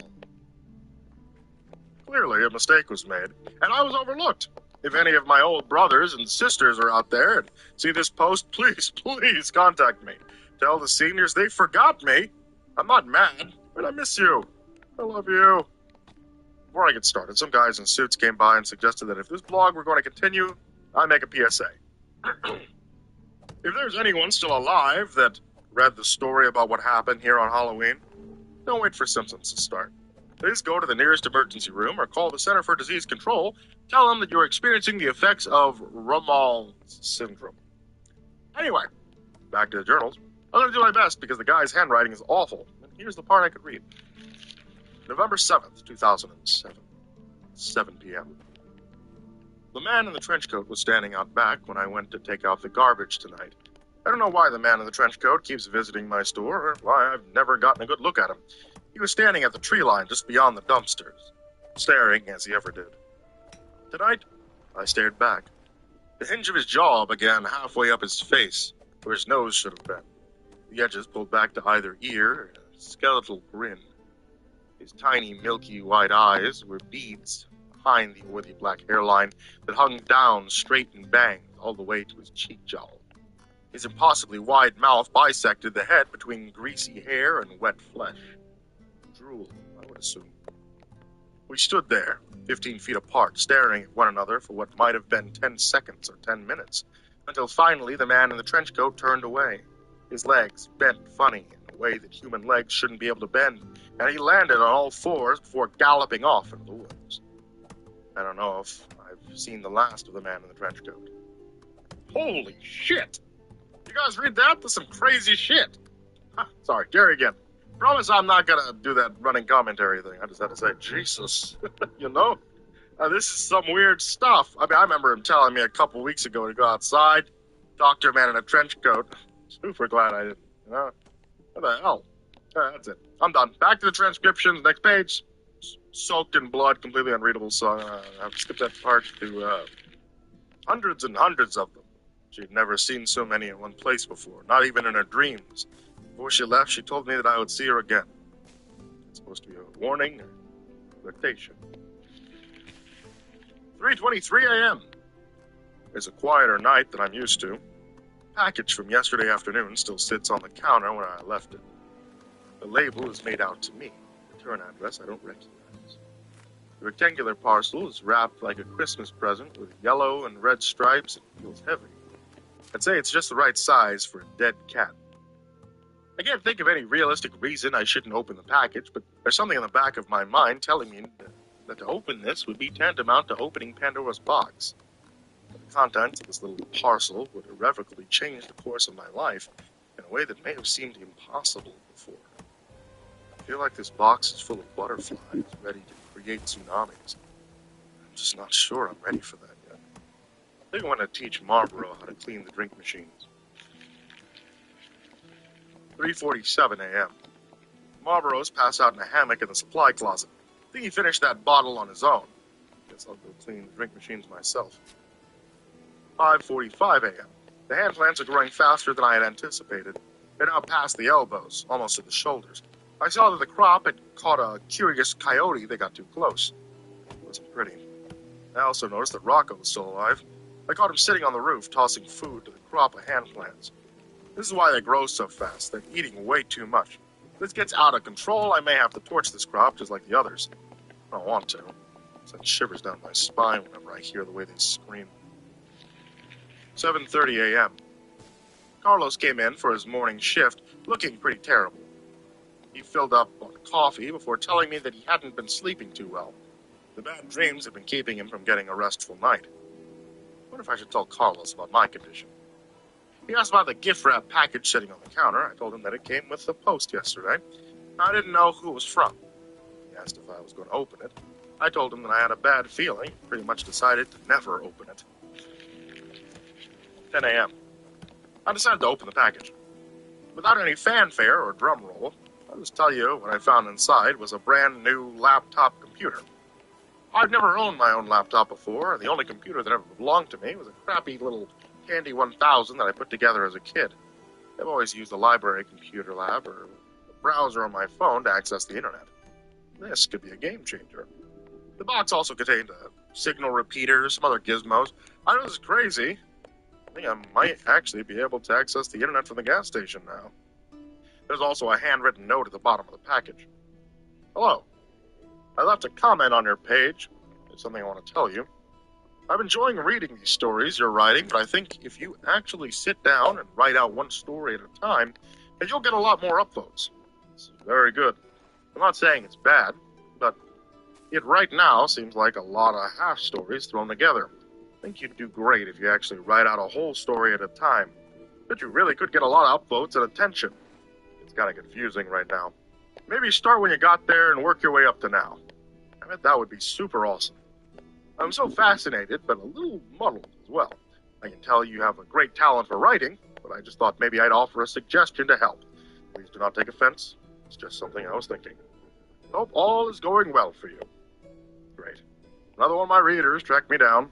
Gonna have to figure out how people keep finding me and put a stop to this. Thank you, whoever you are, for the laptop. I'm definitely keeping it. 10:15 a.m. I turn on the Wi-Fi card and notice that for some reason there are dozens of secured networks around the gas station, most of which have 4 or 5 bars. The names for those networks are pure gobbledygook, like this one. 1E7G7C7TA11GUY232331324. Who the hell's transmitting Wi-Fi out here? 11 a.m. A man came into the store to buy a gas can a couple hours ago. I didn't think much of it at the time, but then he came back in asking if we could help him out with something down the road. I never got his name, but he was a big guy, tan skin, thick beard. He said that he was having car problems. I told him I wasn't a car guy, but he insisted that he didn't need a car guy, just needed someone else to see what he was seeing. Marlboro agreed to watch the counter while Carlos and I followed the bearded man down the hill and around the curve, close to the spot where Carlos saw that thing in the woods. I did something. He couldn't remember what happened that night. After I got everything sorted out with Spencer and things started to go back to normal, I asked Carlos what it was that he saw in the woods that sent him running in such a careless panic. But he just shook his head and said he didn't know. The mind's a funny thing. Memories aren't the most reliable. I realize I'm not the only person in the gas station with a list of try and forget stories. The man's car was parked on the side of the road, close to the same spot that Kiefer's SUV was broken down. So my car started acting funny, the guy said as we neared his vehicle. I began to wonder why we could walk the whole way. Our own vehicle would have been quite useful in case of a dead battery or random bear attack. The guy kept going. I pulled over onto the side of the road when my electricals all started going haywire. I killed the engine, then when I tried to turn it over again, nada. I could see at this point that the hood was open. The man was driving a big black SUV, similar to the one Kiefer owned, but newer, shinier. I don't see what's so weird about that. You need us to call a tow, or... The man cut Carlos off. Rudely, I might add. I popped the hood, but everything was in order. I thought maybe it just needed some gas, so I went up to the station. Then, when I got back, I saw this. We rounded the front of the car and saw this that he was so vague about. A small oak tree, maybe 4 or 5 years old, was growing up from the ground beneath the car through the engine, stretched upward at least 9 feet. The trunk of the tree had swallowed a decent portion of the engine. From the looks of it, the car had been parked there for years. Interesting.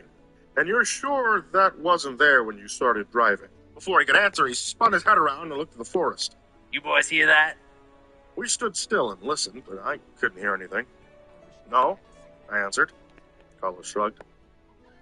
You boys know what an anglerfish is? The bearded man asked as we walked to the back door and opened it. Yeah, I guess. The bearded man pulled up a secret compartment from beneath the floorboards and retrieved a large automatic rifle. I'm not a gun guy, and I can't tell you what kind of gun it was, but it was big and impressive and cool looking.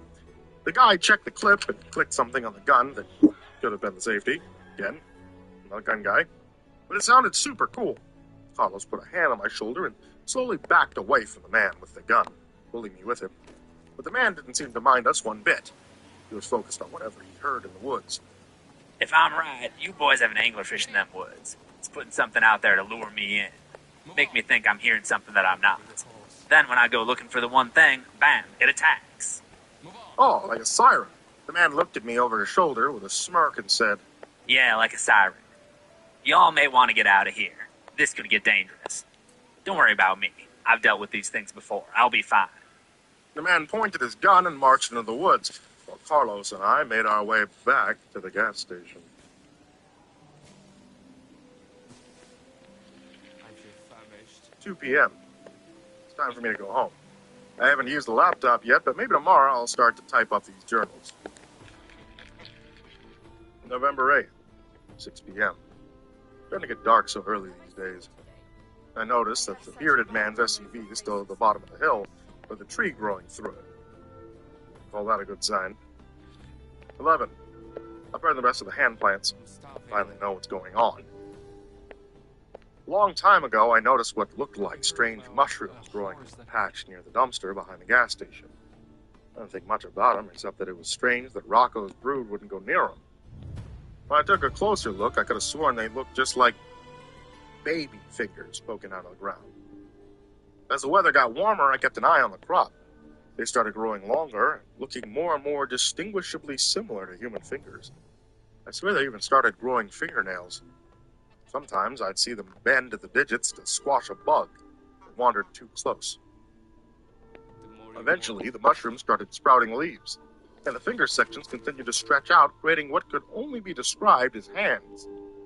Human hands. They would ball up into fists during the daytime and open up in the moonlight. I dug one of them up one day when we were really slow at work, and I called Farmer Jr. to ask for his professional opinion. But to the untrained eye, the hand plant looked just like a regular human hand, smaller than an adult's but larger than a child's, adolescent, teenager maybe. At the wrist, it turned into a gnarled root that smelled like sassafras. Throughout the plant, tiny leaves were sprouting. Farmer Jr. stood in the gas station looking it over for a while before asking me if we had any more of these things. I lied and told him no. I asked the owners what they wanted me to do. They thought it over for a couple of days and told me to keep them. I think they expected to be able to make some money off of them somehow, but eventually everyone forgot they were there. Everyone but me. And Farmer Jr., of course. I was thinking about the bearded man when I first heard the sound of a baby crying somewhere outside. I was alone in the store, and my first instinct was not the heroic one that most people may have had, to run outside, see where the poor baby was. My first instinct was more callous, rational, in the form of a question. How the hell did a baby get way out here without me hearing it coming? Something wasn't right.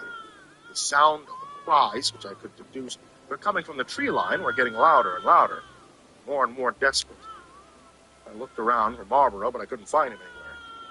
If I was going to investigate the potential forest baby, I was going to have to do it alone. I remembered the bearded man hearing the siren call of the thing he called an anglerfish. I remembered Carlos's sound of crunching Strega.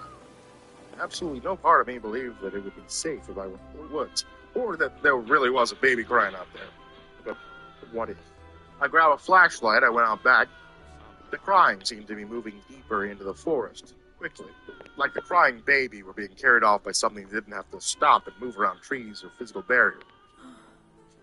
I walked into the forest just far enough to find the last thing I ever expected to find. Seeing the hand plants had extended slightly further than a little patch outside the gas station.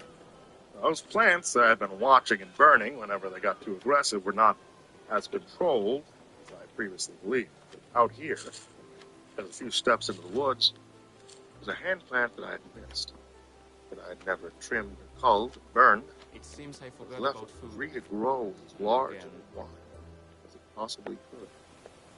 Out here was a hand plant that had grown so large, it had fallen over, it had grown past the shoulder, it had grown its own head, torso, crotch, and legs. Out here was a full human body covered in tiny leaves, huddled on the ground and attached to the soil by thick talons and brown roots. And the weirdest part of all, the body was one I recognized. The body, the full-grown hand plant, was Kiefer. I don't know what possessed me to touch him. Maybe I was just wanting to make sure that he was real, as if touching him would prove that one way or the other. When I did, his eyes opened and cracked a smile. He couldn't move.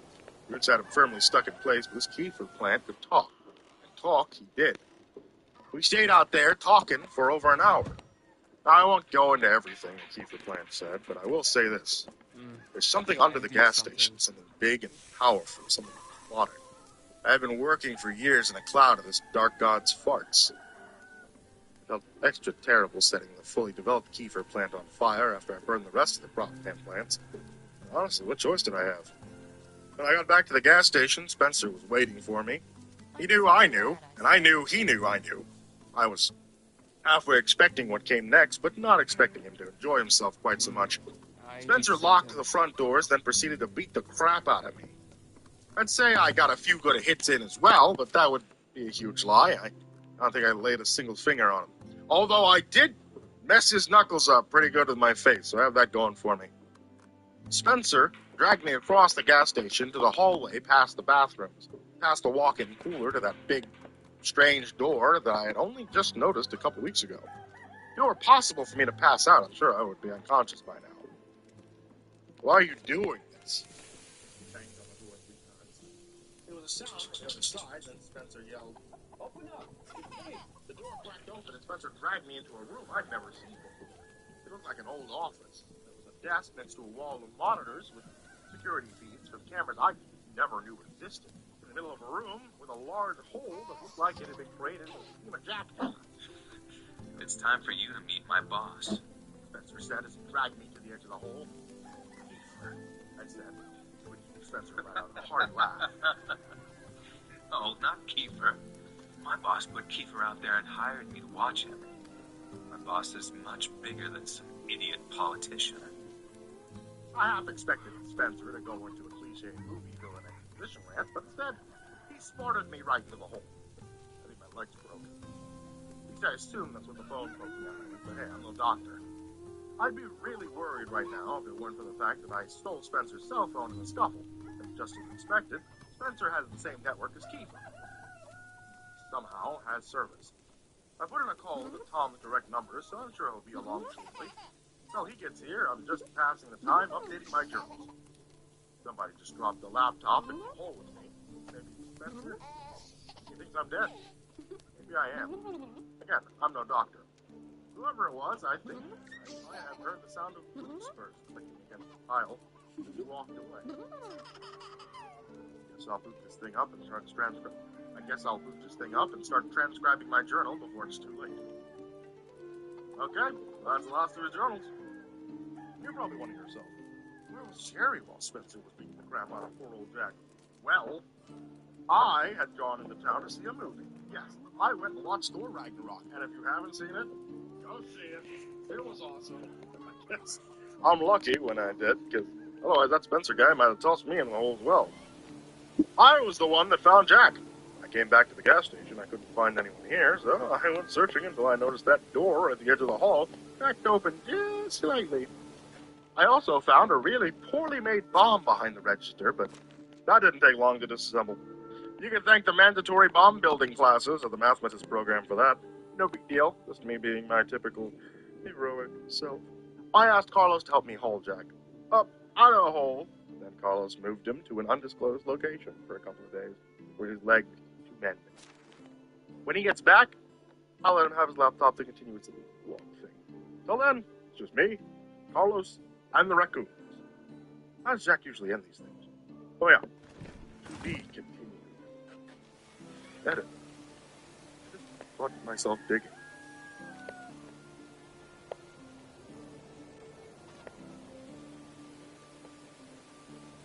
Recovering from an injury sucks. Recovering from an injury when you can't fall asleep sucks worse. Recovering from an injury when you can't fall asleep while simultaneously being hunted by a sociopathic lackey of a dark god with a personal vendetta against you sucks even worse. But what sucks even more worse is having to do all the above and still being called into work because, as the owner put it, the new guy is a complete and total moron with willful and malicious idiocy that borders on the criminal. And so here I am, against the doctor's advice, at the shitty gas station at the edge of town. Only a little worse for wear. What's really incredible is that I've only been back for 1 day, and there's already a body count. More on that later. My right leg is in a cast from ankle to thigh, and I've elected to use crutches because, surprisingly, the gas station is not wheelchair accessible. The cast has several signatures and messages, which is very strange because I have no memory of anyone signing it, but that could just be a result of the pain meds. Looking down now, I can see that Carlos scrawled this message. Try and stay out of trouble. See. There's also a message in red crayon. Jerry was here. A few signatures scribbled in Sharpie, and a little further up my leg, I have to pull my pants way up to read it. This note. RT, RATC. Well, that's annoyingly cryptic. I would check the tape logs to see who I let get so close to my delicate area, but the owners had every camera in the place removed. I guess there was something about finding that secret room full of security camera feeds to bring personal privacy into the public discussion. I feel like the act of removing all the security cameras was a bit of an overreaction, especially with Spencer still out there. The police took a statement and confiscated the remains of the bomb. They're taking this whole thing very seriously, and an arrest warrant is out for Spencer Middleton, should he ever show up again. As for Kiefer, things get a little more interesting. The police were unable to find any evidence that he ever even existed. He had no property in his name, no driver's license, no public record of any kind. The only thing linking him to this town was a grainy picture in an old yearbook photo. It would seem that Kiefer was living off the grid ever since he graduated high school, and now that Spencer's attempt to blow up the gas station failed, Kiefer has suspended his election campaign and simply disappeared. The sheriff has been sending a new deputy, Arnold, out to check on him once or twice a day. Arnold isn't from around here, which is probably why he agreed to replace Tom as a gas station babysitter. He's about 6'2", dark-skinned, with a mustache thick enough to plant a yard flamingo in. He has eyes that constantly telegraph the sentiment, knock that nonsense off, and I have yet to see him smile. I don't know if Arnold will become the next Tom or the next Spencer. Right now, it could go either way. Arnold was the one that dropped me off at work today. I'm not supposed to get back behind the steering wheel for a while, which is fine, I guess. It's not like I'm going on any road trips anytime soon. On the way to work, we passed the SUV of the man with the beard, the one staked in place on the side of the road by the tree growing up to its engine. I asked Arnold about it, but he just shrugged it off and said I shouldn't worry myself with other people's business. I asked him about the owner of the vehicle, and Arnold said they think he got lost in the woods, just like those hikers last fall. The search and rescue effort was underway. I was confident that they could find him one way or the other. After Arnold dropped me off today, I went about my regular shift-starting duties. I reconciled Mob Roast Hill, not at all surprised to see that he was somehow $150 over, or that the surplus was entirely in $1 coins. I logged all the invoices that had piled up while I was out. Then I emptied the trash can. I was hoping that I might run into the cowboy, but the only thing in the men's room was an obese Hispanic trucker punishing the toilet and surrounding air with an unholy fury that deserves its own scary story. The sun was starting to go down when I hauled out to the dumpster, balancing garbage bags against my crutches and probably looking like a baby deer learning to walk. You know, if that deer were drunk and two-legged and carrying several bags of garbage. The scorched earth near the dumpster was the same as I'd left it, blackened down to the subsoil. Somewhere just past the start of the trees was another patch of smoldered remains, one that I neglected to mention in the police report, one that might look to the casual observer like the remains of a human body. Before I turned to go back in, I noticed something odd on the side of the dumpster. At first, I thought it was a child's toy, stuck to the dirty outside wall. But then, I realized that it was moving, breathing, crawling slowly, then eating the gooey drippings off the rust of the dumpster. The thing looked like a giant tomato caterpillar, about 8 inches long, and as the sun went down, I swear I could see the thing give off its own light source. The squishy caterpillar thing didn't seem to mind my presence, and even let me feed it an old Starburst that I had in my pocket. A yellow, because, like all people, I hate the yellow Starburst. The critter bioluminesced a little brighter as it ate the taffy, and I gave it a gentle pet. Its hide wasn't as wet as it appeared. In fact, it seemed to be covered in tiny, clear hairs. Hey, not so bad, I said while it nibbled at the candy. Not everything out here needs to be scary, huh? It wiggled and crawled away to a place on the back of the dumpster with more gunk, and I went back into the gas station. Marlboro had taken up smoking again. He'd quit for a while, but then explained that the suffering he was causing himself by not smoking grossly outweighed the suffering he was causing us through the secondhand smoke. And mathematically speaking, it didn't make any sense for him to quit. I had hoped that he was beginning to shed his cultist philosophy after the entire compound mysteriously vanished, but now I'm starting to fear that he can't be rehabilitated. Oh well. Today was a pretty normal, well, not normal, but average day at the gas station. We had some strange people visit. We had some normal people visit too. And along the way, I zoned out, finished a book I'd been reading, made some boring journal entries, and even got online to browse the internet for a while. There's another package sitting under the counter, addressed to me from a return address I don't recognize. I took a gamble with the last package, and it turned out to be something great, but that was before Spencer tried to kill me, and once again, my gut is telling me not to open it. I got a phone call today at the store a few hours after sundown. It was pretty late, hard to say when exactly. Marlboro was asleep in his hammock in the dry storage room, and I couldn't remember the last customer. This was somewhere in that temporal wasteland between dusk and dawn. Hello? Jack, listen very carefully. You don't know me.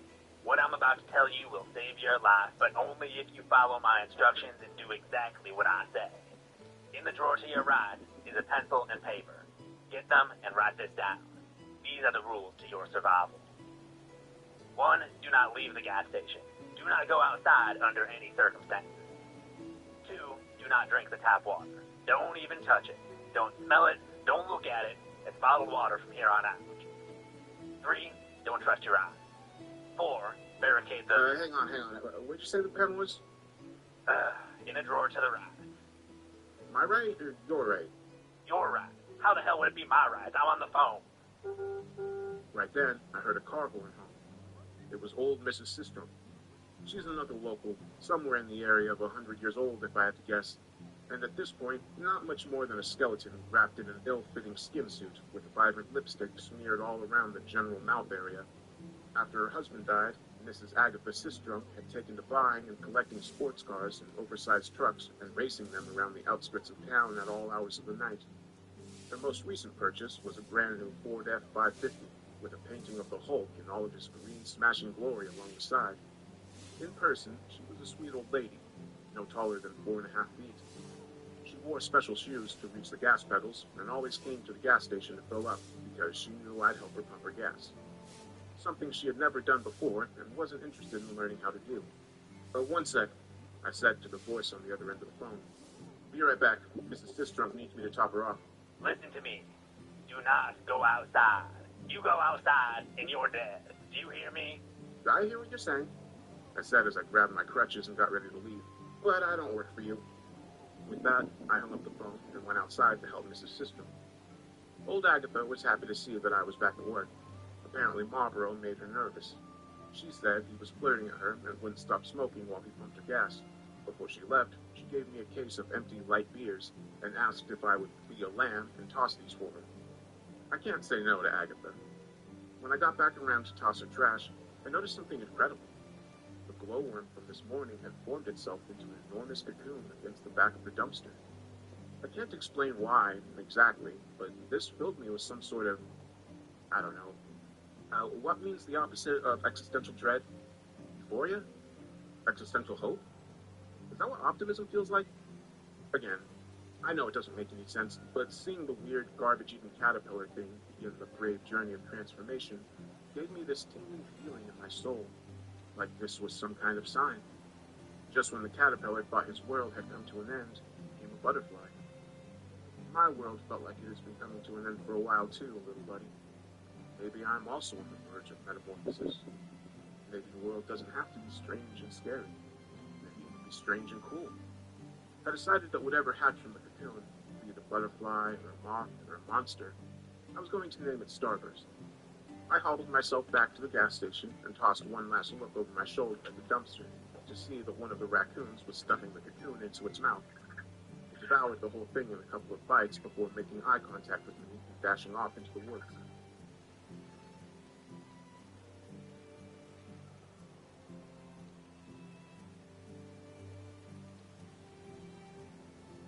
Carlos came into the store for his late shift and asked how I was feeling. I told him that the pain was tolerable. He nodded, like that was the kind of answer he was looking for, and I went back to reading my book. A few minutes later, the man with the beard came into the gas station. I almost didn't recognize him as the same man that went off into the woods after the creature he called an anglerfish. He had lost a lot of weight.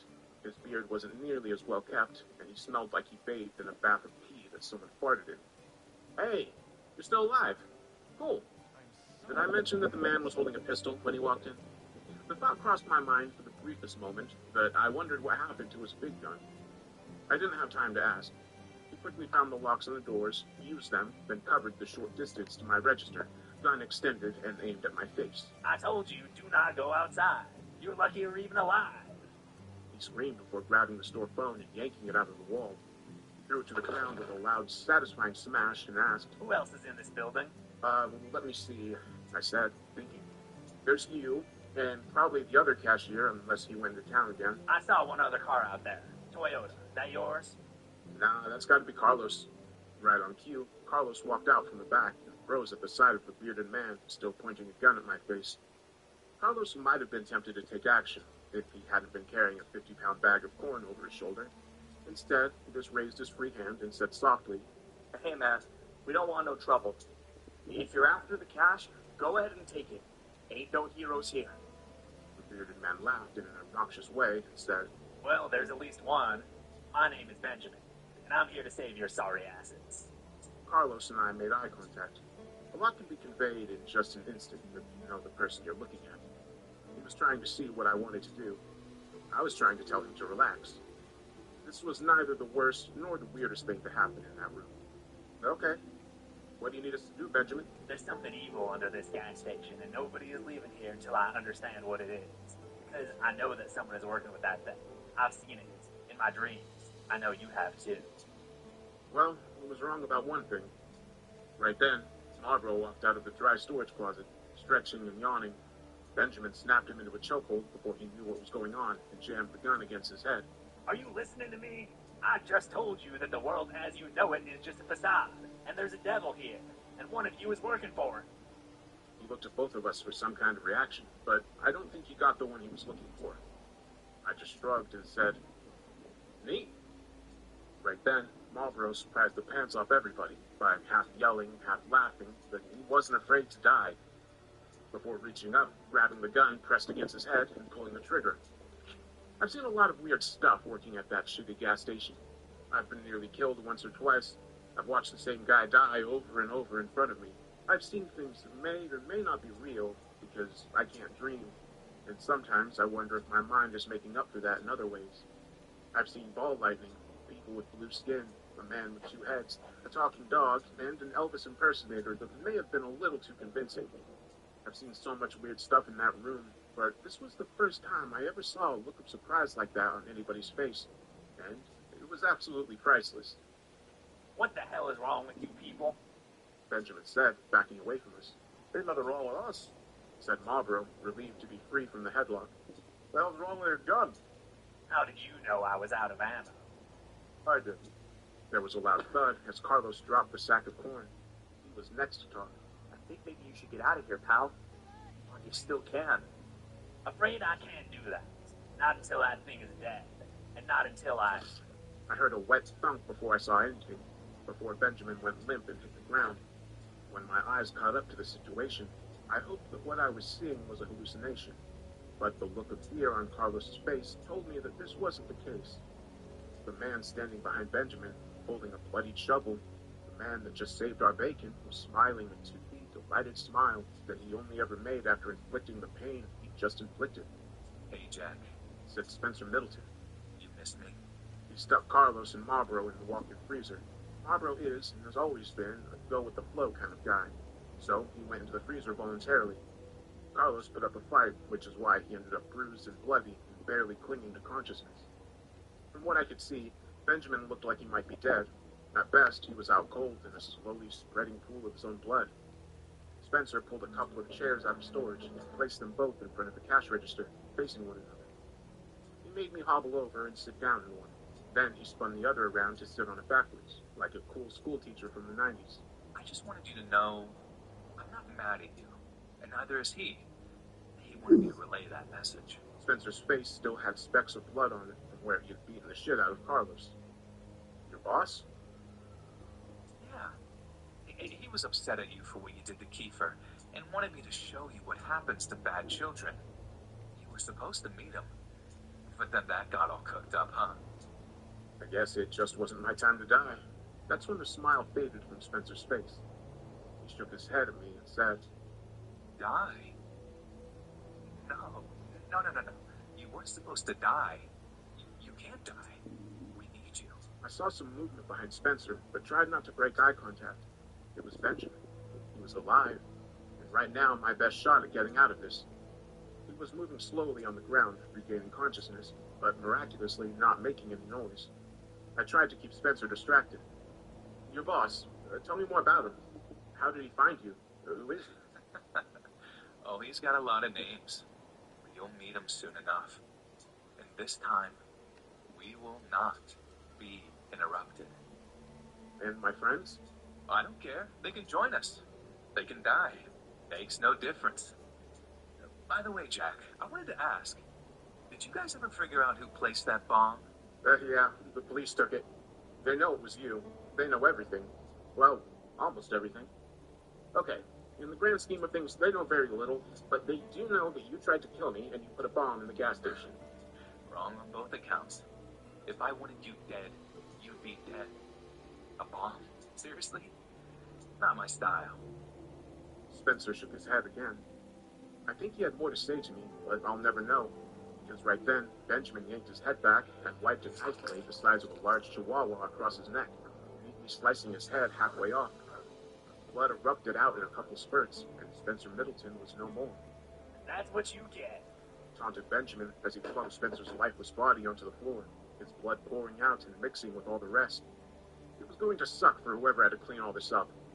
When we opened the freezer, we found that Marlboro had gone all bad nurse on Carlos, sticking clumps of frozen meat all over his face, full of swelling. I made us a fresh pot of coffee, and we took seats around the table by the window. Just in case a noisy passerby decided to pass by, we put a tarp over Spencer and moved to the wet floor sign next to it. For about half an hour, we all just sat and drank coffee in a pregnant silence. When we were all done with our third cups, Carlos finally spoke.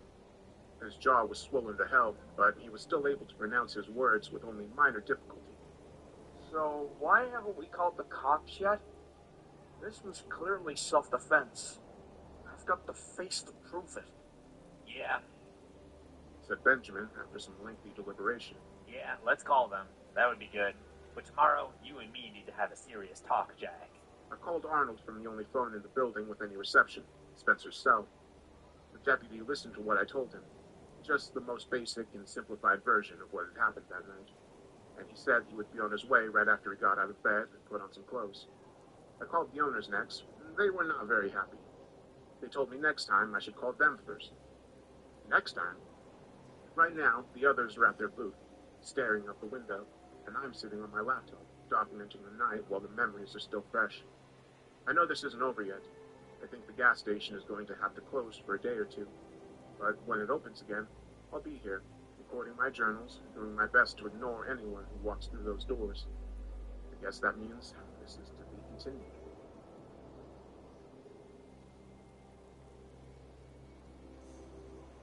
It's been about an hour since my last post. We haven't had any customers yet, and if the gas station weren't an active crime scene, I might have asked the other employees to squeegee the large pool of blood into the drains by the cooler. I don't know what Arnold's personal grooming routine looks like, and I have to assume he spends at least 20 minutes a day in mustache prep. But even factoring that in, he should have made it to the gas station by now. I called him a few minutes ago to make sure he hadn't gone back to bed, and to make sure I hadn't imagined the phone call in the first place. The conversation went something like this. Yeah? Hey Arnold, you on your way? Sit tight. We had a little emergency. Okay. The road between town and you is blocked off. Okay. Which one? All of them. Even the service roads. It must have been a freak storm. I've never seen anything like it. All the roads are covered in trees, but they aren't, fallen. The trees are growing in the middle of the street. I've been trying to find a way out all morning, but I've given up. I'm about to head through on foot. Just to be clear, you said you heard from Spencer Middleton last night? Has he made any other contact? Well, actually, he's here. He came in and some stuff happened. Now he's dead. What? You're telling me that there's a dead body at the gas station? I already told him all of this. Man, I really miss Tom. Did you not realize that? I'm sorry. When the phone rang earlier, I had just woken up from this beautiful, weird dream of a dark god, calling me into his eternal grace, taking me by the hand and guiding me into blessed oblivion, freeing me from all the pain and suffering of this mortal prison, nurturing me like a child and inviting the world into a realm of higher existence, allowing me the privilege to devote myself to his glorious servitude. Okay, I guess I'll see you when you get here. I ended the call and checked the charge on my phone. The battery was sitting close to 50%. What's the deal, Lucille? Arnold's on his way here on foot, but we might have another problem. Holy shit. Did you guys see that? Carlos asked, pointing out the window. I couldn't quite make it out from where I was seated behind the counter, and I didn't feel like hobbling over a corpse just to look. What is it? There's a bunch of naked people out on the road walking this way. The hell you say? Said Marlborough, who had suddenly taken interest. He pressed his face against the window for a better look. Those aren't just any people, I know them. It's Marla and Tyler and Theo's Fred. Those are the names I gave them. Benjamin crossed to the frozen drink machine, throwing over his shoulder at a wink. They friends of yours? Family, actually. Well, they were anyway before they disappeared, but I don't remember them looking like that. Like what? I asked, starting to get an uneasy feeling. Like, it took a second to find his words, but all they came up with was, they looked funny. They continued walking closer to the gas station, close enough by now that I could see them. At least a dozen people, stark naked. The closer they got, the more details I could make out. The more I wish I couldn't. Their eyes were milky and pale. Maggots crawling out of infested crevices all over their bodies. Their skin dirty and covered in lesions and bruises. Marlborough was certainly not wrong. They looked funny. I'm sure you know the Hollywood-style zombie walk, the shuffle of an undead body with impaired motor skills. The scariest part of these people approaching the front door of the gas station was that they were walking 100% perfectly normal. Just a bunch of decaying nudists out for a stroll. There was a loud crash that snapped us out of our probably rude staring. We all turned to see that Benjamin had pulled the frozen drink machine to the ground and was attempting to drag it over Spencer towards the front doors. A sticky syrup concoction spilled out all over the ground, mixing with the congealed blood and coating the floor in a red and brown purple viscous soup. There was no way we won't have an insect problem after this. Marlborough and Carlos didn't have to ask what was going on. They instantly knew the plan and began yanking down whatever fixtures were bolted in place and piling them up in a barricade against the glass doors. I would have helped if it weren't for this broken leg. Besides, it looks like they got this under control. You boys think you can stay alive long enough for help to arrive? Benjamin asked. We've almost got 90 years experience staying alive between the three of us. Carlos joked. You got any weapons in this place? Benjamin directed his next question to me. I told him no. The only thing I have is a half-empty canister of gasoline in the supply closet and some real hard jerky. but he was welcome to whatever he could find. That's when he started MacGyvering some spears out of chair legs and broken glass from the drink case. About 10 minutes ago, the gas station lost power. Now really would be a great time to have a giant pet glow-in-the-dark butterfly. Stupid raccoons. It's been pretty quiet, save for the wet, guttural whispering coming from those people outside. Benjamin is still searching for weapons, while Carlos finds things to push against the front door, and, assuming he hasn't fallen asleep, Marlboro has taken the back door. I was feeling pretty useless after Benjamin confiscated my crutches, so I figured I would take this opportunity to record the account of what happened, just in case Arnold gets here too late. And, in the spirit of preparedness, I should say a few things to whoever finds this message. Or is it whomever? I can never get that right.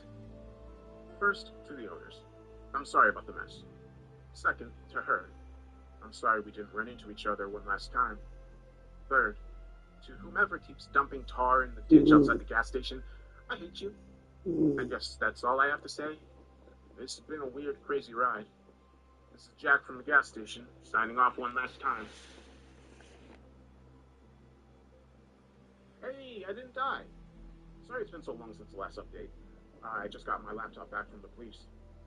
I know you guys are probably wondering what happened. Well, last week I met a dark god. We were in the gas station without power for hours.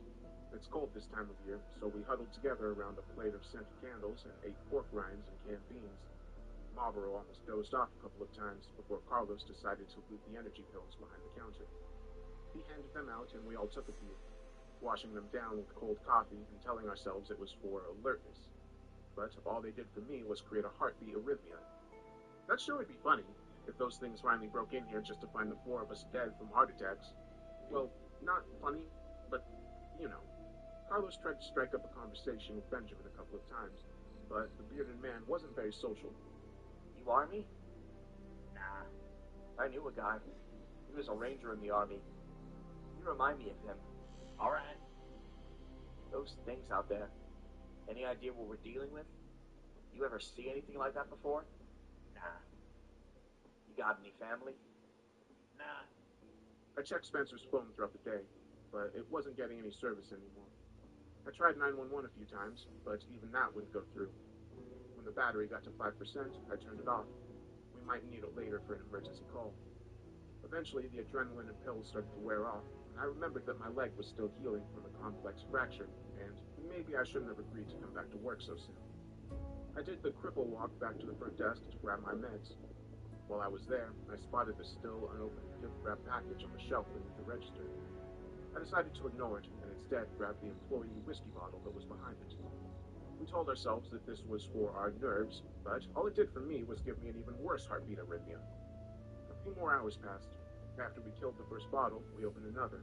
Then Marlboro got into the energy drinks because we needed mixers. At some point, the former cultist pulled out his stash and lit a joint, and, without asking, I might add, turned the whole station into a hotbox. I couldn't remember if I'd taken my pain meds yet, so I went ahead and took them. As the sun started to set, I had two thoughts competing for first place in my mind. First, it sure is getting dark early these days. And second, I think we might be getting a little too fucked up to handle what's about to happen. Time became even illusory than normal once the laptop died and we had no way of knowing how long we'd been waiting. We started measuring the time in candles. Our snack food and morale raced each other to depletion. At some point, Carlos got me away from the others to ask what I thought about Benjamin. I told him that he was the nicest guy that had pointed a gun in my face all week, but Carlos told me that he had a weird feeling about it. I reminded Carlos that he had killed Kiefer a couple of times, and maybe he should get off his high horse. Hey, Benjamin yelled at us from across the room. what are you two talking about? Anime. I lied. I think he bought it. Get back over here. I don't need any more dead bodies piling up tonight. Benjamin was in the corner, warming his hands over the candle plate. It was the only source of light in the building, and was casting shadows that could maybe be described as spooky if I weren't in such a serious life-or-death situation. Some of those shadows looked like faces, smiling, laughing at us idiots. One or two looked like old presidents. One of them asked me what time it was, and holy crap, I was tripping. You okay? Carlos asked, snapping me back to reality. I honestly have no word for you. Did you ever figure out who placed that bomb? Asked Spencer Middleton in a gurgle. What do you mean? I thought you did it. Not me.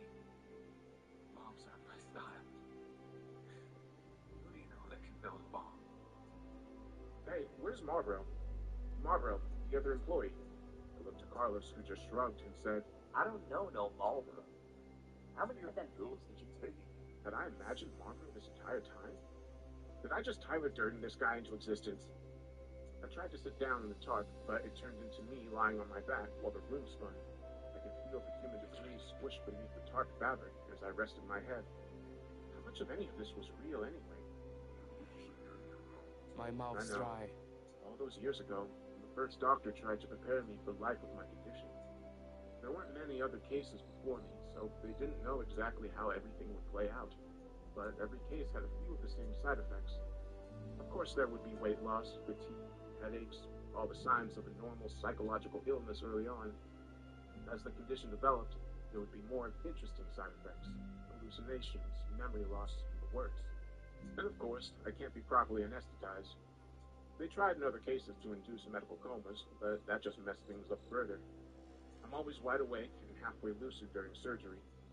If you want to know what's that like, I'll tell you the truth. It's boring. You know what? I need some Usually water. when I hurt someone bad enough, they pass out from the pain. They gave me a couple of years tops. I haven't been keeping track of time. Right then, Marlboro walked into the room, fixing up his fly. Presumably, he had just come from the bathroom, but who really knows? I pointed at him and yelled, "That guy! You see him, right? It's Marlboro!" Carlos looked where I was pointing, then back at me. What, you mean Jerry? Oh, that's right. He has a real name. I hate it when called him Marlboro. Benjamin set the improvised spear down and turned his attention back to the fire. You better get him under control. You should open your package. Wait a sec. Aren't you supposed to be dead? Well, aren't you supposed to be dead? Touché, Spencer. I need some Who are water. you talking to? Spencer. Oh, stop that. It's freaking us out. 2 candles burned from start to finish before Benjamin decided that help wasn't on the way, and our best chance of survival was to fight it out with the things outside. I disagreed, but Benjamin informed me in his own polite way that it wasn't up for a vote. He peeled back the layers of the barricade just enough to get a view of the outside. Once he knew what we were dealing with, he'd come up with a better game plan. Only he couldn't actually get a good look because something was blocking the view. Something just on the other side of the glass doors. I'm Benjamin dying of made the thirst. barricade down and took a few steps back to marvel at it. Well, I don't see that every day.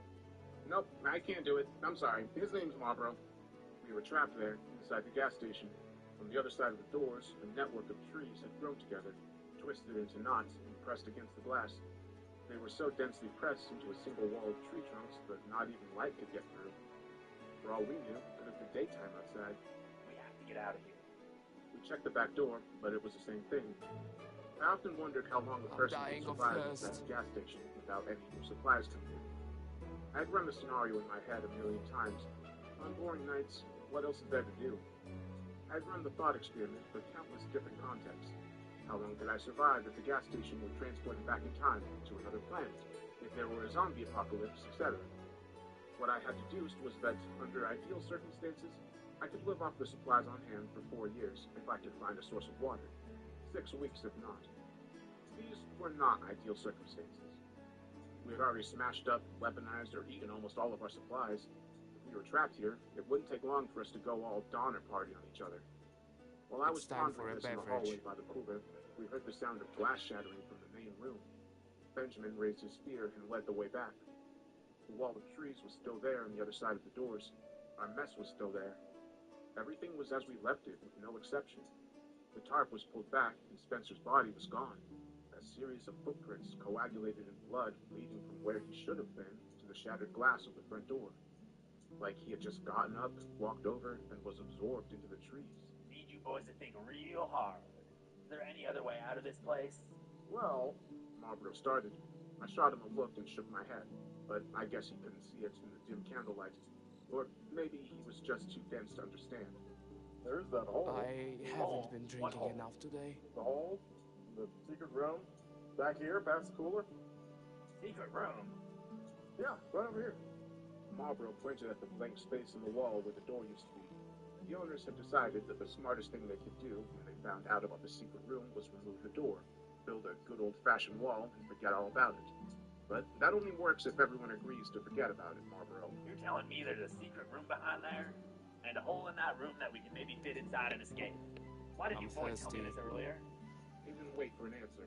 Benjamin went straight to the wall and started smashing it to pieces with his spear. And then, after he got it down a little, his bare hands. After a minute, the wall was once again a door. While Benjamin lit and placed a few candles around the giant hole in the floor, I grabbed Carlos and pulled him aside. Hey, I should tell you something. I opened the package, the one that looked like a present. Yeah? Yeah. I'm not sure at what point I finally cracked and opened it, but I've been carrying around the contents of the box in my pocket for at least one candle. Just like the last package, there was a note with this one. It read, I didn't expect you to use my letter as part of the story, but thanks, lol. I didn't mind you using it. That was very neat. I liked it. I was very surprised. Thank you. I enjoyed your stories, and I knew it could be really great from the beginning. That's why I wrote what I did. I was surprised, but in a good way, that you used my letter, lol. Thank you. I'm honored. Really honored. Underneath that letter was a small handgun.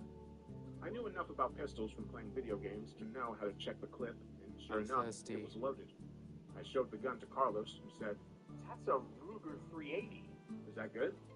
Well, it's a gun, so it'll probably have more stopping power than a chair leg. Why didn't you give it to him? Carlos gestured at our fearless leader. I don't know or trust him. Good point. Here, I said, trying to hand it over. I'm not a gun guy. No way, man. You keep it. I got both legs.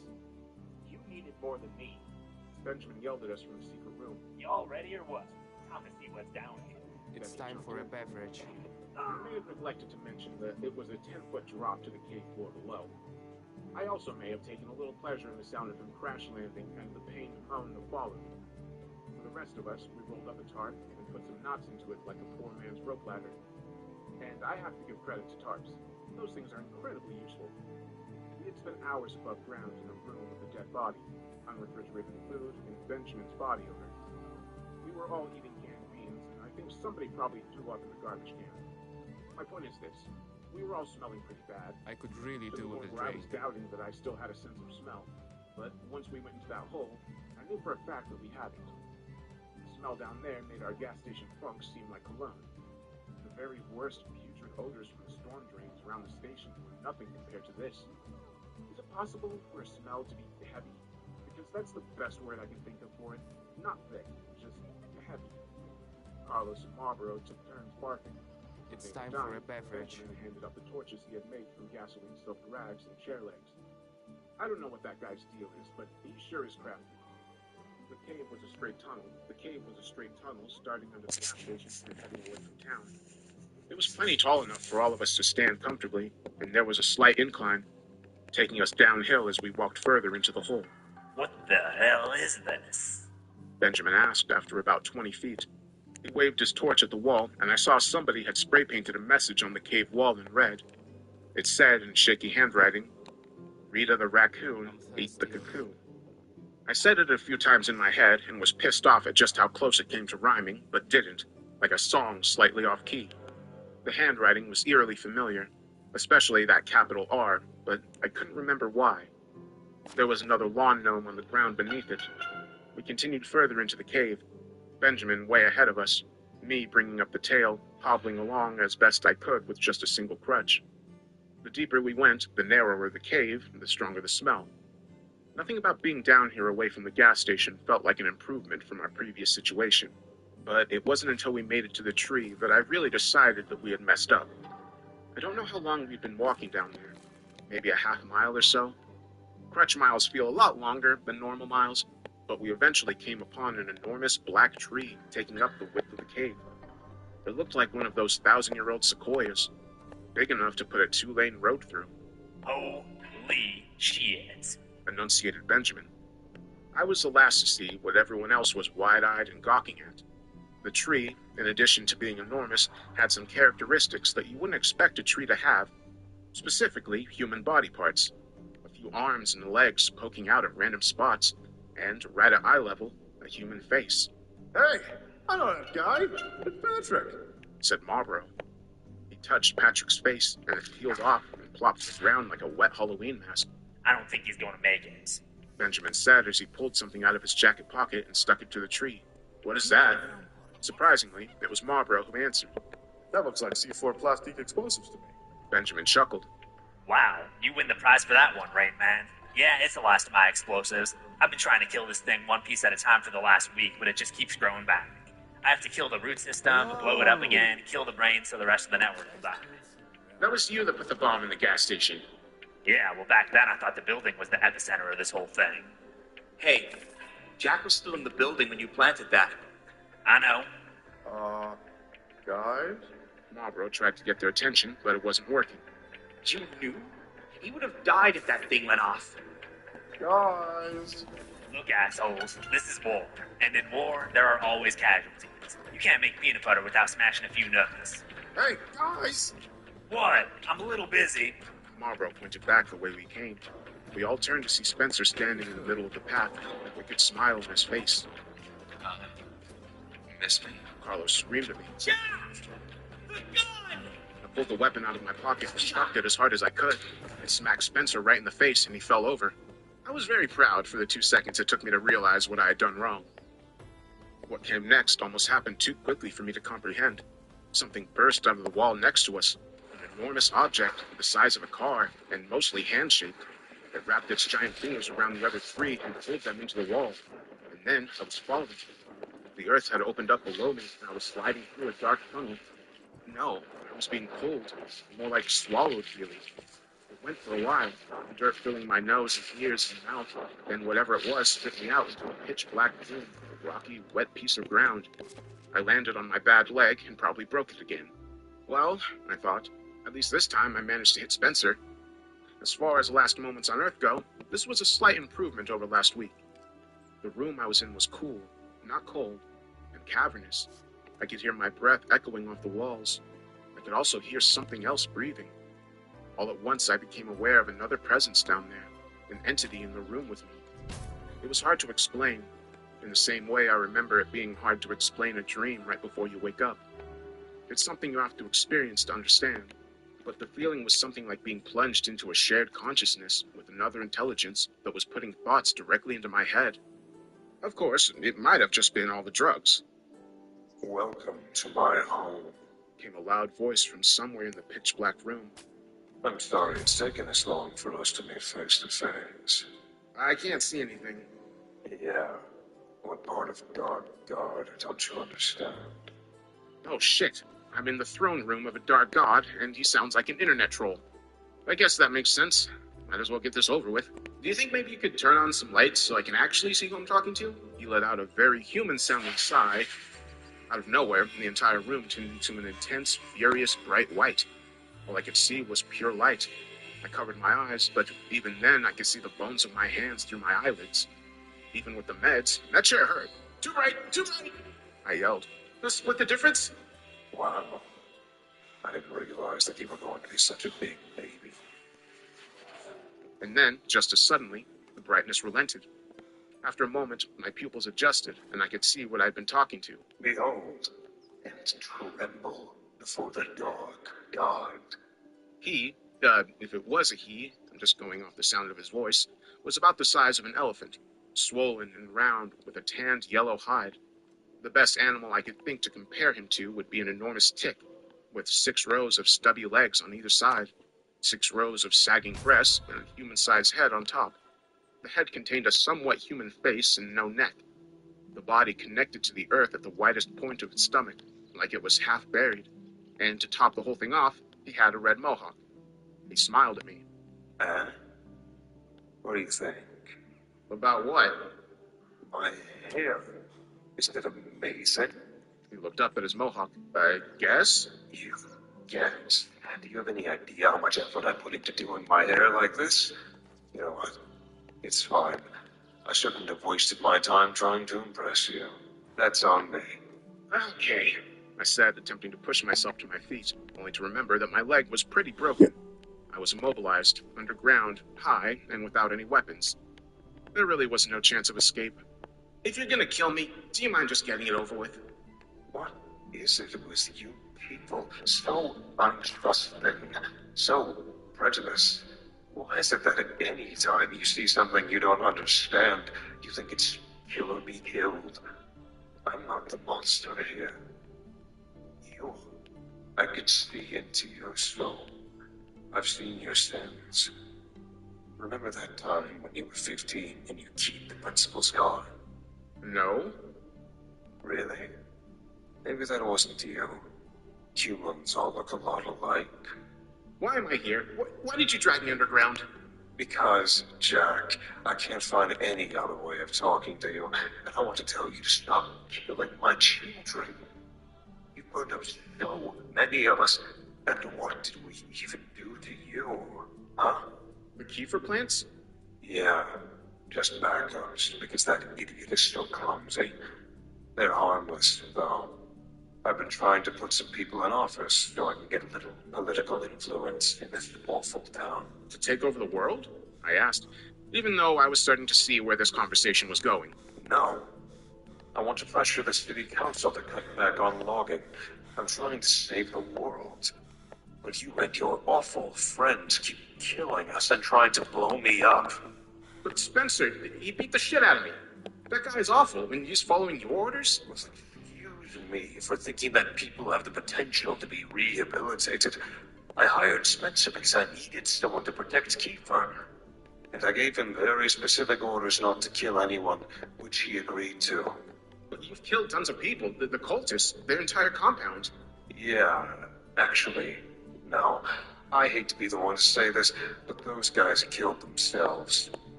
Yeah, it was a really sad mass suicide. But if you listened to them, I think it was pretty obvious. You guys should have seen it coming from a mile away. I mean, consequentialism mixed with a moral obligation to end suffering. He waved one of his 6 arms in a jerk-off motion before continuing. I didn't want to let all those perfectly good, fully formed adult bodies to go to waste. You but know how hard it is to make one of those from scratch. It's not easy. But you sent those things after us at the gas station. Again, with the self-centered hero complex. It was never about you. I sent my children to bring Spencer's body back here. I was hoping I could get him home in time to rebuild him without any permanent brain damage. I think next time you see him, you should apologize for what happened. I swear, ever since Romero made zombies cool, people see a dead man come back to life and instantly they get this urge to kill. Whatever happened to calling this a miracle? Nobody freaked out when Jesus came back. Are you saying that Jesus was like those mathematists? Just a reanimated corpse? Is this really what you want to talk about, Jack? But doesn't Dark God mean, like, evil? The last time I was awake, Dark God had a completely different connotation. But you can't use my branding as your excuse for burning up Kiefer. You ask me, you deserve the ass whooping you got. But I searched my mind for any proof that the Dark God was the monster I knew him to be. But the only thing I could come up with was a sad, icy cold realization. We're the monsters? I'm afraid so. I'm sorry. Good. That's a start. So, this is it? You're the reason for all the weird stuff going on out there at the gas station? He laughed again and wiggled his head, which I took for his version of saying no. Nope. I'll be honest with you. I have no clue what the hell half of these things are. Your gas station is weird, and even I don't know why. The hand plants and Kiefers were me. The smell, I'll fess up. That's me too. But all that other stuff, man, it gives me the heebie-jeebies. You know that weird glowing worm bug thing? That's pretty weird, huh? So, what do we do now? Now, I send you and your friends back home, and you quit killing me. That's my deal. Can we agree to that? Yeah, I think so. Good. Should we shake on it, or... At that moment, an enormous hand burst out of the wall and wrapped its fingers tightly around me. The next thing I knew, I was coughing up dirt, down on all fours in the street outside the gas station. It was morning. Oh, good. You made it out, too. I looked over and saw the other 3 standing there, covered in black dirt. I was back where it started. The trees were all gone, leaving no sign that they were ever even there in the first place. The The gas station was a wreck. The front doors were smashed out, and the raccoons were excitedly running a loot train for whatever edibles they could carry from the front door to their nest behind back. What happened, man? I'm not really sure, I answered, digging clumps of dirt out of my nose and ears. Well, you're lucky. Your friends made me wait a few minutes to give you a chance to get out. I looked at my hands. They were nearly black from all the layers of dirt coating them. Wait for what? For this. Benjamin answered as he pressed the button on his remote detonator.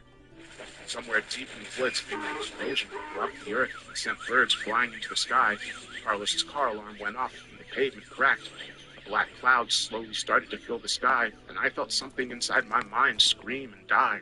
Well, my work here is done. If you don't mind, I'm going to get lost before the 5-0 shows up. Then he walked off into the forest, hopefully never to be seen again. And that's what happened, if you can believe it. I'm back at the gas station, working again. Arnold is on personal leave from the police force, and I didn't care to ask for details. So we have a new deputy babysitting us. I'll tell you all about her another time, maybe. The police investigated the incident and ultimately concluded that we were victims of hysteria brought on by a gas leak. And once again, there was nothing supernatural to be reported. I don't know if this is the end for the Dark God, but I do know that I haven't felt any compulsions to continue digging ever since Benjamin blew up that underground tree. Things are setting back into our brand of normal. I still work way too much, I'm still keeping a journal, and weird things still happen at the shitty gas station at the edge of town. In fact, just yesterday, people started reporting that they had seen something in the woods that looked like an enormous raccoon with bat wings, stealing small animals before flying off into the forest. They even said that this winged raccoon monster glows in the dark.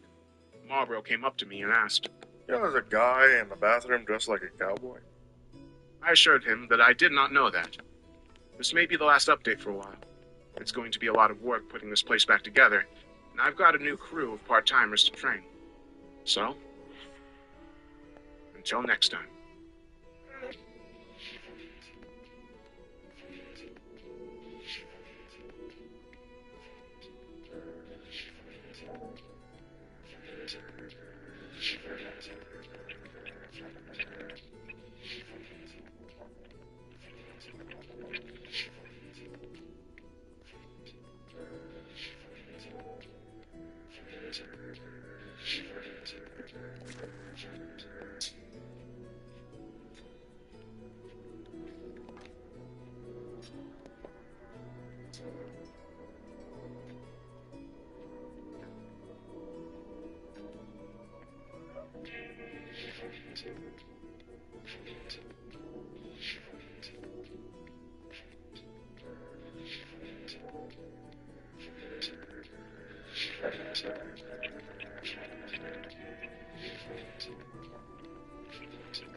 Alright, so that was it.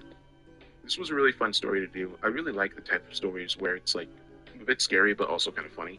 And this being the first little bit of the Tales from the Gas Station series, I plan on doing a lot more. As a lot of you know, it's a very long series and it branches off into other stories too. So I plan on working with the author, Jack Townsend, to do more of them. And I'm going to be linking to any new projects that he has going on in the description or anything he'd like me to share.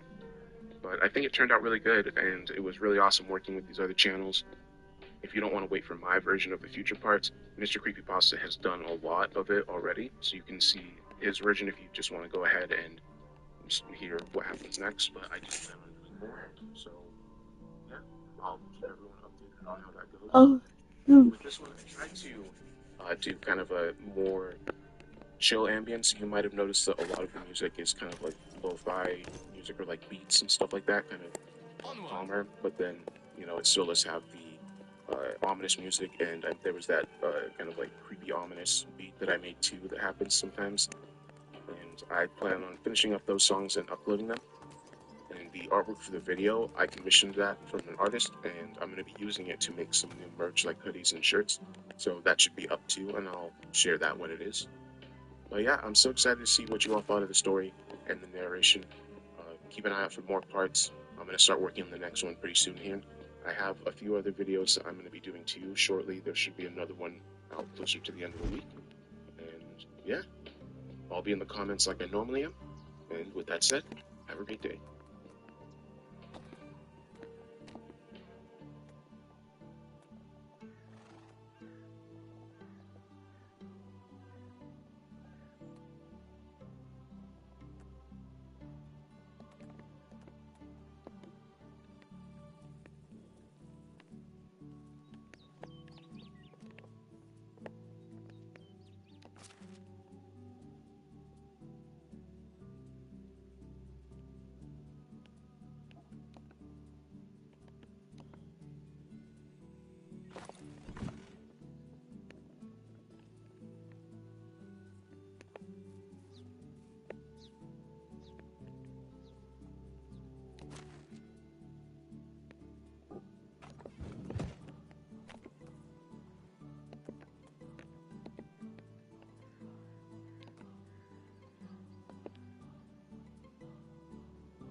Oh, Hey, when you come pick me up, please?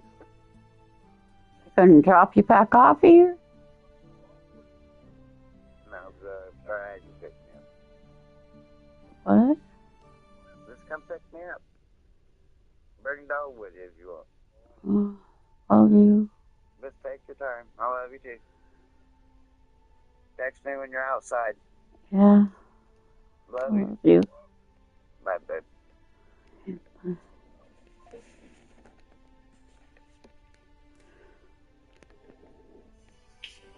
Oh. Alright, good idea. Hey. Please bring my cigarettes. Okay. Alright, love you. Love you. Bye. Hey.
These are questions we should have asked.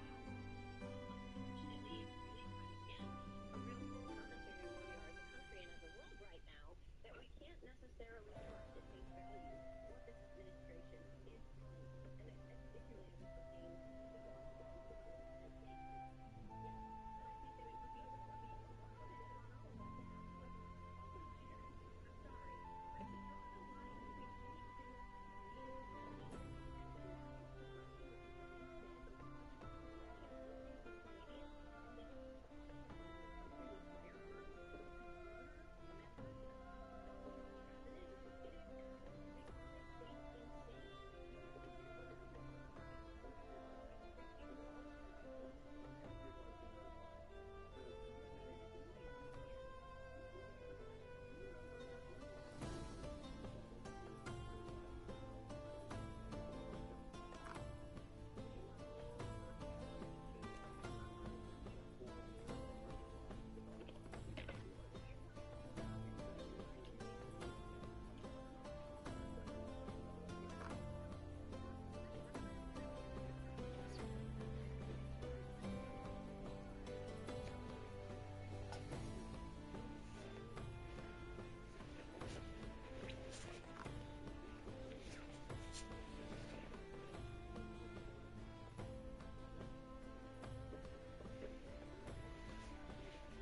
insane.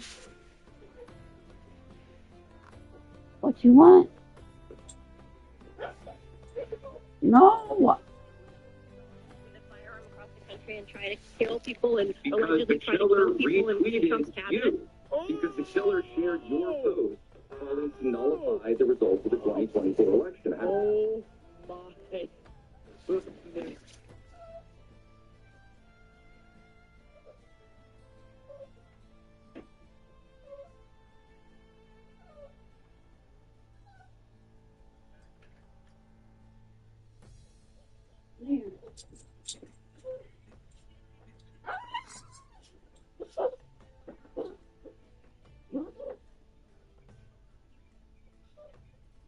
Wait.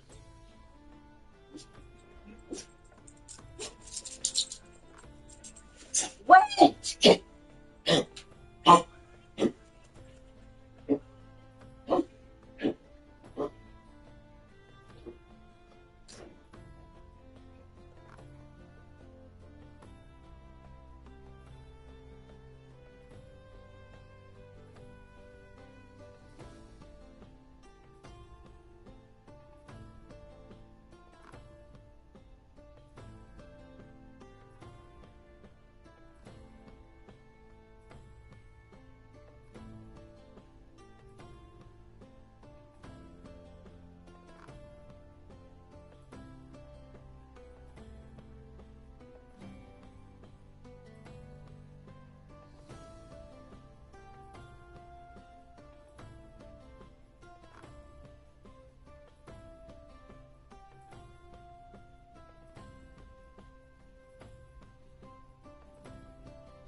to think we have them, Brandon. I do think.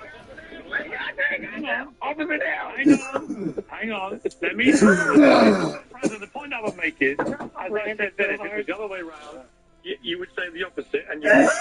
But just no. From everybody. I get it. No, cheers. Let's talk about it. Where have you seen me say anything to the contrary about a Republican or not? Yeah, You never please heard up for me. Clearly, I'll take it one was half fake. one night Do we not- before I go to the doctor. Do we not know that was fake? He did not squeeze Maybe I'll any just- type of chemical agent on her. Did he or did he not? It was fake. I knew it was Nobody fake. knew when I saw it. To be fair, the Ilhan Omar thing was fake. Yes. Still, I mean, What do you mean? it hurts, but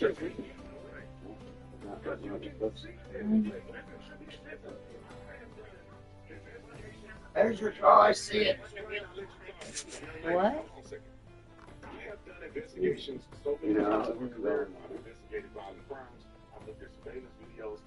And I've done this media stuff for a very long time. You watch TV for a minute? Or you playing it? I can tell that it's.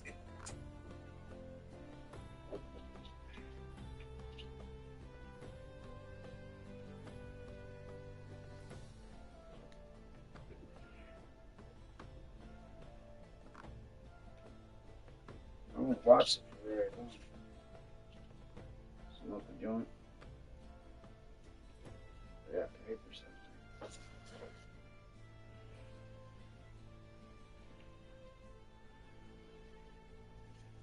Smoke 3 joints coming back from the rest.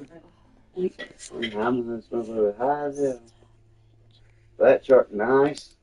Got good. $2,000. You can't beat that. What is it? I said, dude, you can sell this fucking shark right now for 10 grand. I mean, you won't get 10, but you'll get 8 or 9 for it.